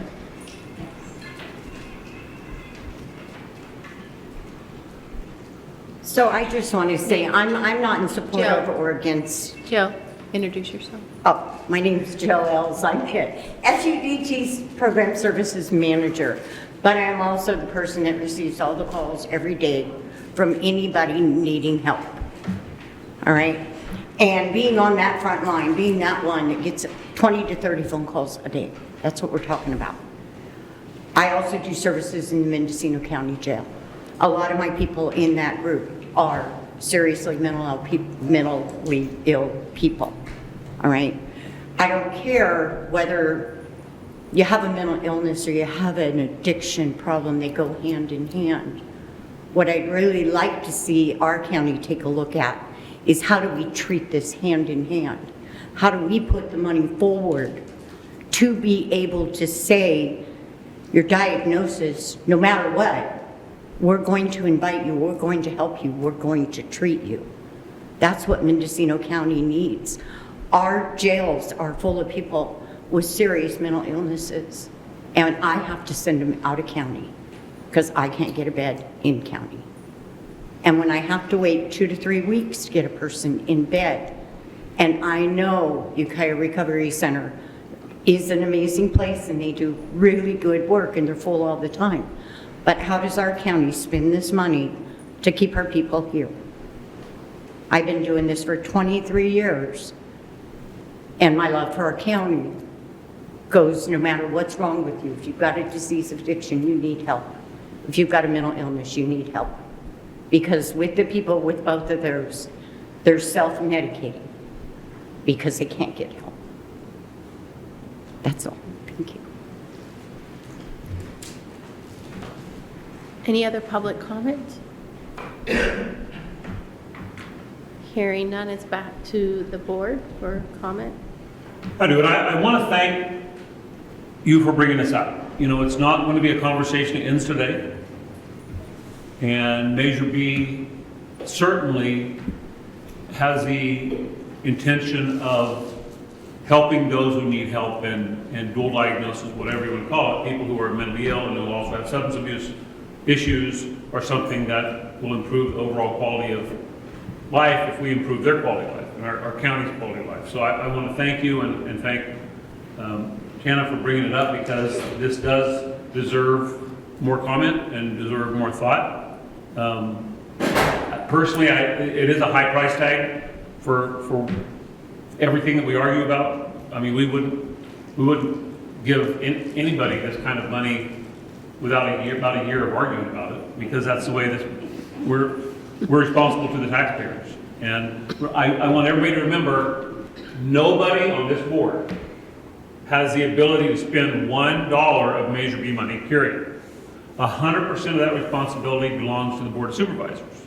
So we could say we're going to send a letter requesting the opioid money to go to this, or we could say we don't want it to, and it's the board would read the letter and then they would make their own decision. So to the two entities that are here that are providing similar services to different groups of people, I say thank you, but this is what we're all about. I mean, Measure B, the purpose of Measure B, other than improving quality of life for people who need it, was to, for me personally, was to take marijuana off the front page and put mental health on the front page.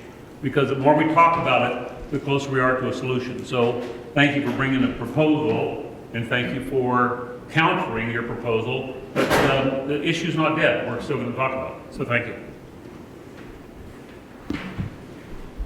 Any other committee member comment, question? This is Michelle. I guess I would just want, and maybe this is a new member question and there's documentation somewhere about this, but under what circumstances would we be required to use a bid process and not? If I may answer, Yes. Madam Chair. So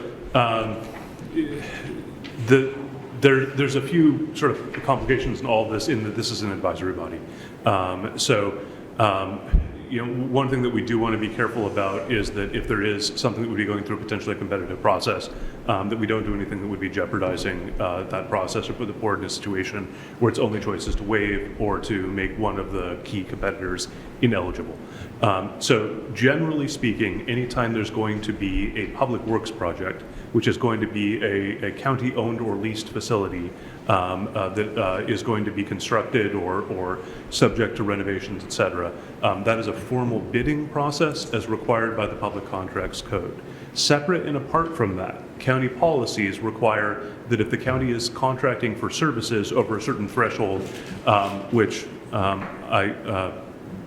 Director Rao can probably correct me on the exact amount, but I believe it's about $30,000 a year, and the threshold changes if it based on if it's a certain amount over a certain number of years. The county is supposed to use a competitive process that is not required by state law, but is required by county process. That is typically a request for proposal process. That's not a process that is a formal sealed bid in the same way as a construction project. Now,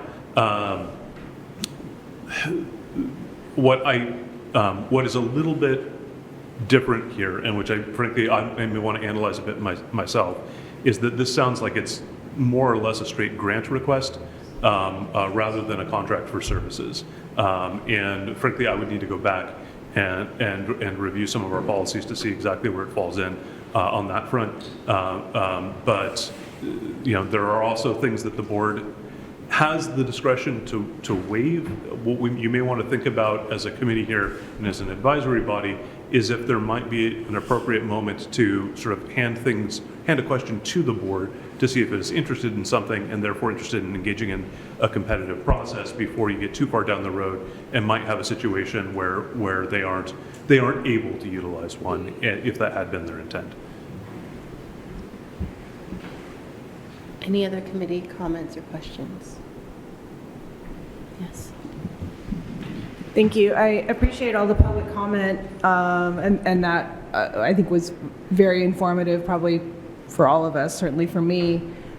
I would like to continue the conversation, as Member Allman said. I appreciate County Council's suggestion that we try not to get in front of the board here and present this to them. I think it sounds like we have obviously a number of interested parties. One project is shovel-ready, and the other describes a need, but I don't know if there's a project yet. But I think, since I have not yet heard of any public discussion at the county level regarding the use of the opioid settlement funds, that perhaps we request that the county Board of Supervisors specifically have a conversation about allocating these funds to serve these needs. And then further, that would give a little more time for the Ford Street project to address questions regarding prevailing wage and covenant restrictions, county council to do any necessary research. So I don't know if this is a motion, I guess, but what I'm asking is if there's committee consensus to request that the Board of Supervisors take up a conversation specifically about this request and the use of the opioid settlement funds.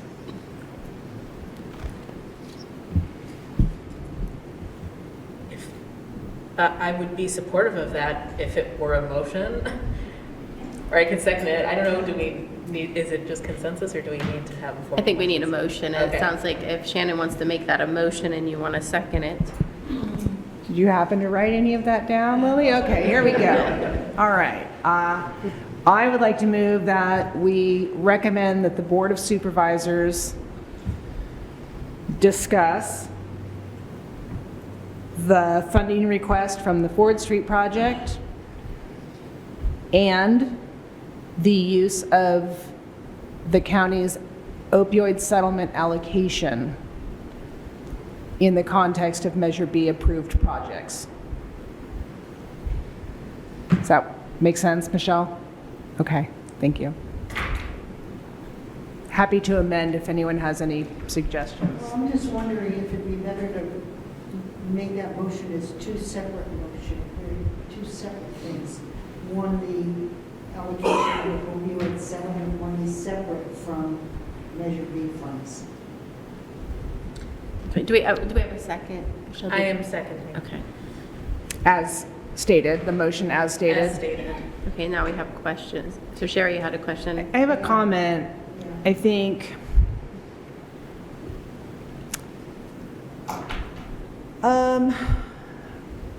I want the conversation at the Board of Supervisors to be about using the funds as directed in the Kemper study, which is the closest analysis we have to our existing system.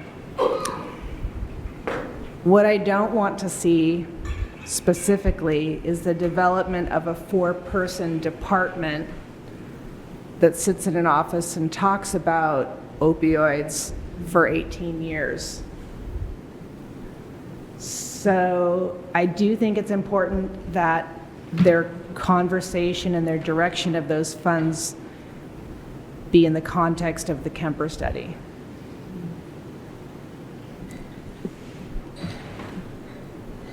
As much as I usually agree with Shannon, the only information we have today about opioid funds comes from Shannon. We as a committee have no information provided to us. And being the sole person who was against us meeting every 3 months, I think we should still meet much more regular than that. If we put this off, we're really not going to just talk about it for 90 more days. So I don't think that the funding is going to come in the next 90 days because I know how government works. I would certainly recommend we put it on the agenda for next time and we get the facts and we do a little bit more research on this. But to vote on sending a letter to the board from Measure B without knowing all the facts is shooting from the hip. I want to know the facts. I want to know the figures. I want to know if our behavioral health department has already obligated those funds to something else. We need to have a fair debate on this, other than to just say, let's tell the Board of Supervisors that we think they should follow the Kemper report, when we don't know, other than what Shannon has provided us, the facts of opioids. So I will have to vote no on this, just because I don't think we have all the facts. Thank you. Committee member, comments, questions? Any comments, questions from us? I guess my hope is that it's communicated to the Board of Supervisors that there is a significant need and that this is an area of the Kemper report that was overlooked and that there are opportunities and projects out there. And I would rather have them understand that before they've already gotten attached to other ideas, I guess is my perspective. Thank you. That's the best way to do that is, but yeah, that's what I'm trying to get to as well. And I think your comments, Mr. Almond, are totally fair. I do get my information from a reliable source, but you shouldn't always believe me. But yes, this is, as Member Rich stated, an area of the Kemper report that has been grossly overlooked. It was specifically recommended that we spend 10% of funds on this use, and we have spent 0. And now we are in a situation where possibly all, maybe more of the funds have been promised basically to specific projects. And so this is essentially a request to the Board of Supervisors to supplement Measure B funds to support this need for substance abuse treatment. So again, it's hard to make a clear motion.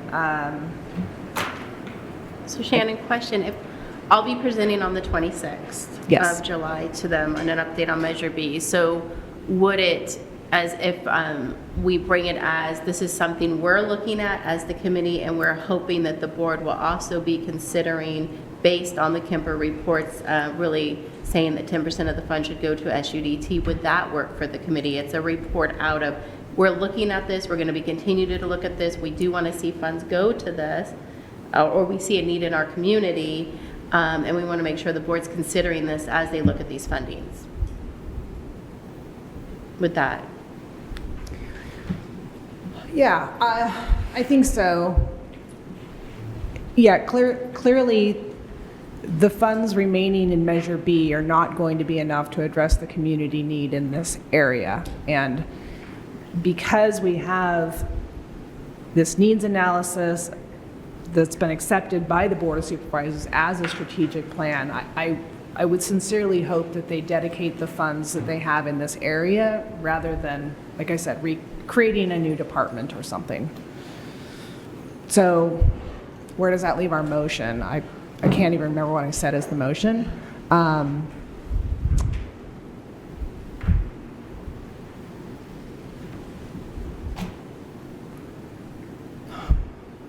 Do any other committee members have questions or suggestions regarding the recommendation to the Board of Supervisors? I feel like there's a couple people we haven't heard from much. I would probably follow along the lines of, we are looking at, because we have been approached by SUDT and all of that we are looking at substance abuse and Measure B funds for that. No decisions have been made. I mean, this isn't the motion, but I'm just throwing things at you. And that there is our understanding that there is funding, and we would like to, you folks to look at it and have it on the front of your dashboard, because they won't look at it unless we bring it up. I'm sorry, that was bad. This is on public TV. Sorry.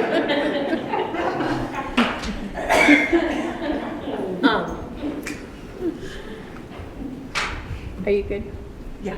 I just wanted them to, they should look at it. They really should. But we shouldn't obligate ourselves to anything either, because we don't have all the information. Commissioner Rich and then Commissioner. I would just make a recommendation to change the motion from recommendation to maybe report, so that it's more informational rather than action-oriented. I like the idea of having them at least begin the conversation of the opioid settlement money, not necessarily connected to the Kemper report or to Measure B. Just because we don't know, there were too many questions raised today in that about what's possible with Measure B money. But I also wanted to respond, because you said it a couple of times. According to this, the financial plan, we have about $11 million of unallocated money still, not including an additional $3 million for the prudent reserve. So that's 14 million. Just wanted to say that. Yeah, and I hope that's the case. I still think that I like the idea of partnership between the city, the county, and Measure B, the contribution of these opioid settlement funds. I think to Member Allman's point, we probably do not have enough facts before us to make that clear. And it would be better to have a report from the state that demonstrates exactly what the county's allocation will be, to have some of these other outstanding questions answered.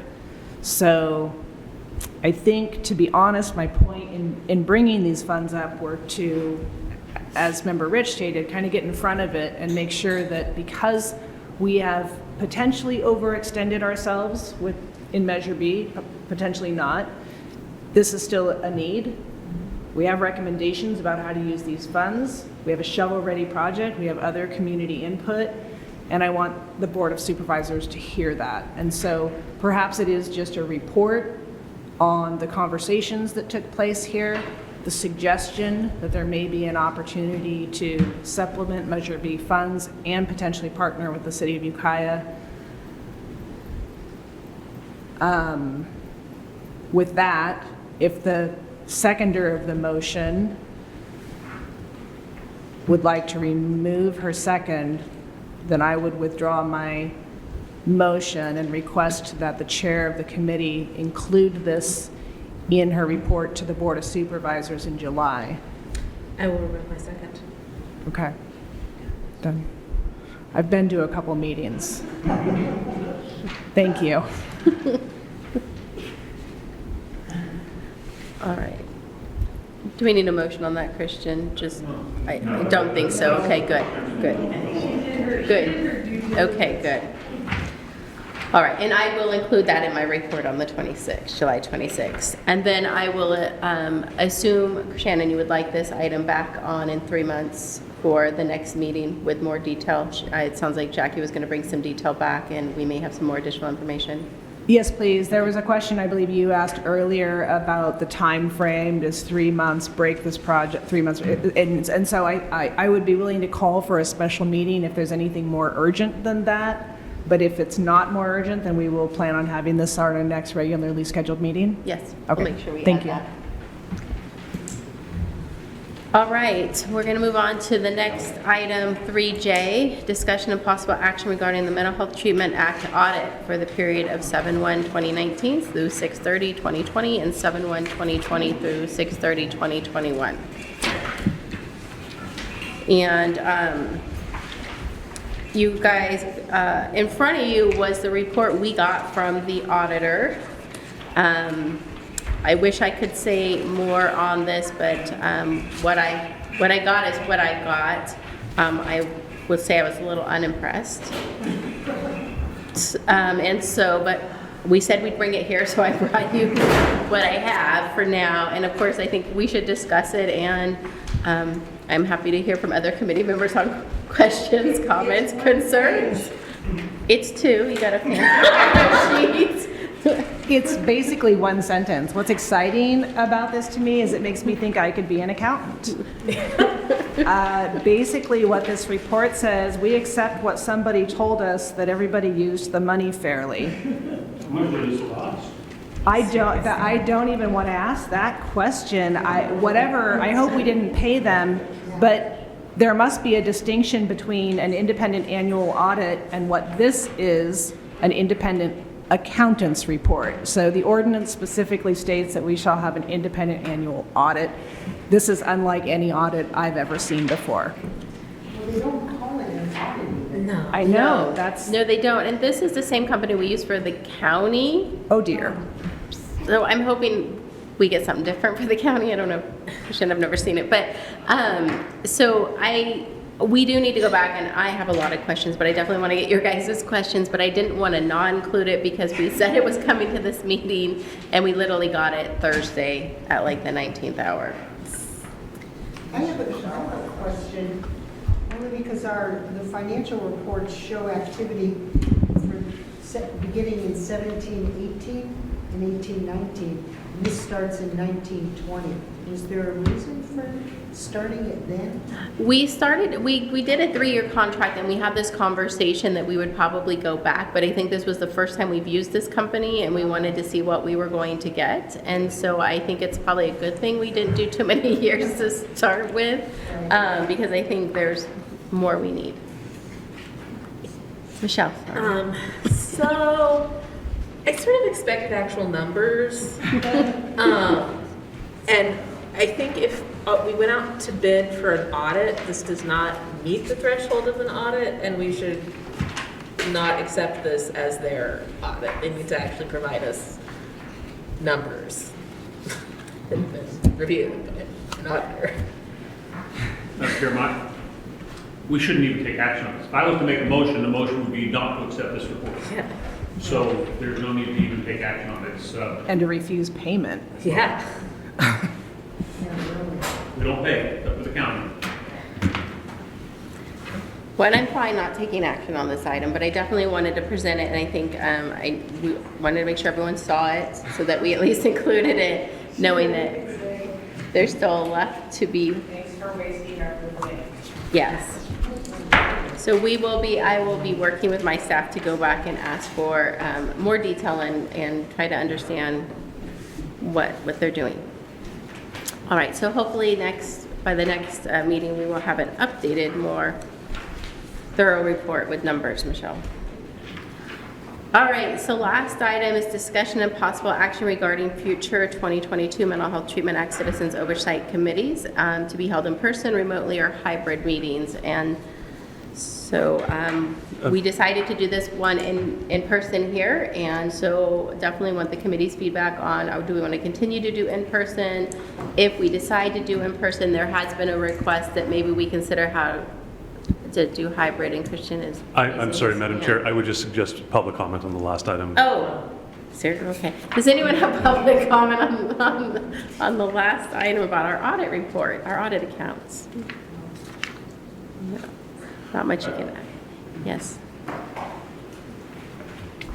Earl Chavez. On the, for the audit, did the classifications that you guys put out for what is to be audited, is that a normal template that we use? Was there different bullet points used? Is that why this was like a waste of time? We did not do, at this point, we didn't do a bid or an RFP because the county had already done one, and this is the standard auditor. It's the same auditor the county has been using, and so what was decided was to go with the county, the person the county's been using, under the assumption that they would be doing exactly what they do for the county for Measure B. So I'm not sure where the confusion came in, and we'll have to go back and ask. And is this similar to what the county got, or is ours totally different? And we're the only ones noticing it now? I've never seen the counties, but I'm assuming it has numbers. Mary Alice, have you? I'm assuming. You know, have you seen the county one? We haven't seen like the single audits and stuff like that. I have. But they're also like see attached documents with numbers. Unfortunately, I cannot answer that for you, and our auditor's not here who could give us more detail. But we will find out. Thank you. All right, any other public comment? All right, so in-person meetings, yes? Madam Chair, so a couple things I want this committee to remember. Number one, we promised the coast we're going to meet on the coast. We haven't done it yet, but I mean, that blame the pandemic on that. This meeting to me is a perfect location, this meeting location. However, the coast hasn't got their meeting. And I would strongly suggest our September 28th meeting be on the coast for the reason that we've made a promise. And then when we meet, hybrid meetings are to have that telephone call where people who can't make it, can be there. So I would like to have a meeting on the coast September 28th. I think that's the next date there. And have a hybrid meeting where we can meet hopefully at Town Hall. There can be a phone call in for anybody, citizens or commissioners that can't get there. And we be as productive then as we were today, because today was a very productive meeting. So, may I are you ask making that a Mr. motion? Ullman, do you know, is there a facility there that's capable of doing a hybrid meeting? Town Hall has, where their city council meeting is a hybrid meeting. Okay. And then, Thank you, Madam Chair. I just want to make sure that the committee is aware. If you want to do a COVID-style hybrid meeting, that is where the location of the remote participants is not advertised and open to the public, then you do need to make sure that you adopt the appropriate COVID findings. We still are in the state of the COVID emergency. We have a template we can bring. Just need to make sure that it gets on the agenda for that meeting.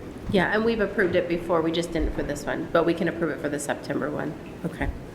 All right, so we have a motion on the floor for in-person on the coast September 28th, and hopefully Town Hall will be available in a hybrid meeting. I'll second that, because we were working on that before COVID. We got Willits in, but we didn't get the coast in. So right. I second that. I don't know if I can be there. Any committee comments, questions? All right, any public comments or questions? All right, Lily, you want to do a roll call? Commissioner Allman? Aye. Commissioner Barish? Yes. Commissioner Ebiom? Yes. Commissioner Maschetti? Yes. Commissioner Rich? Yes. Commissioner Riley? Yes. And Chair Miller? Yes.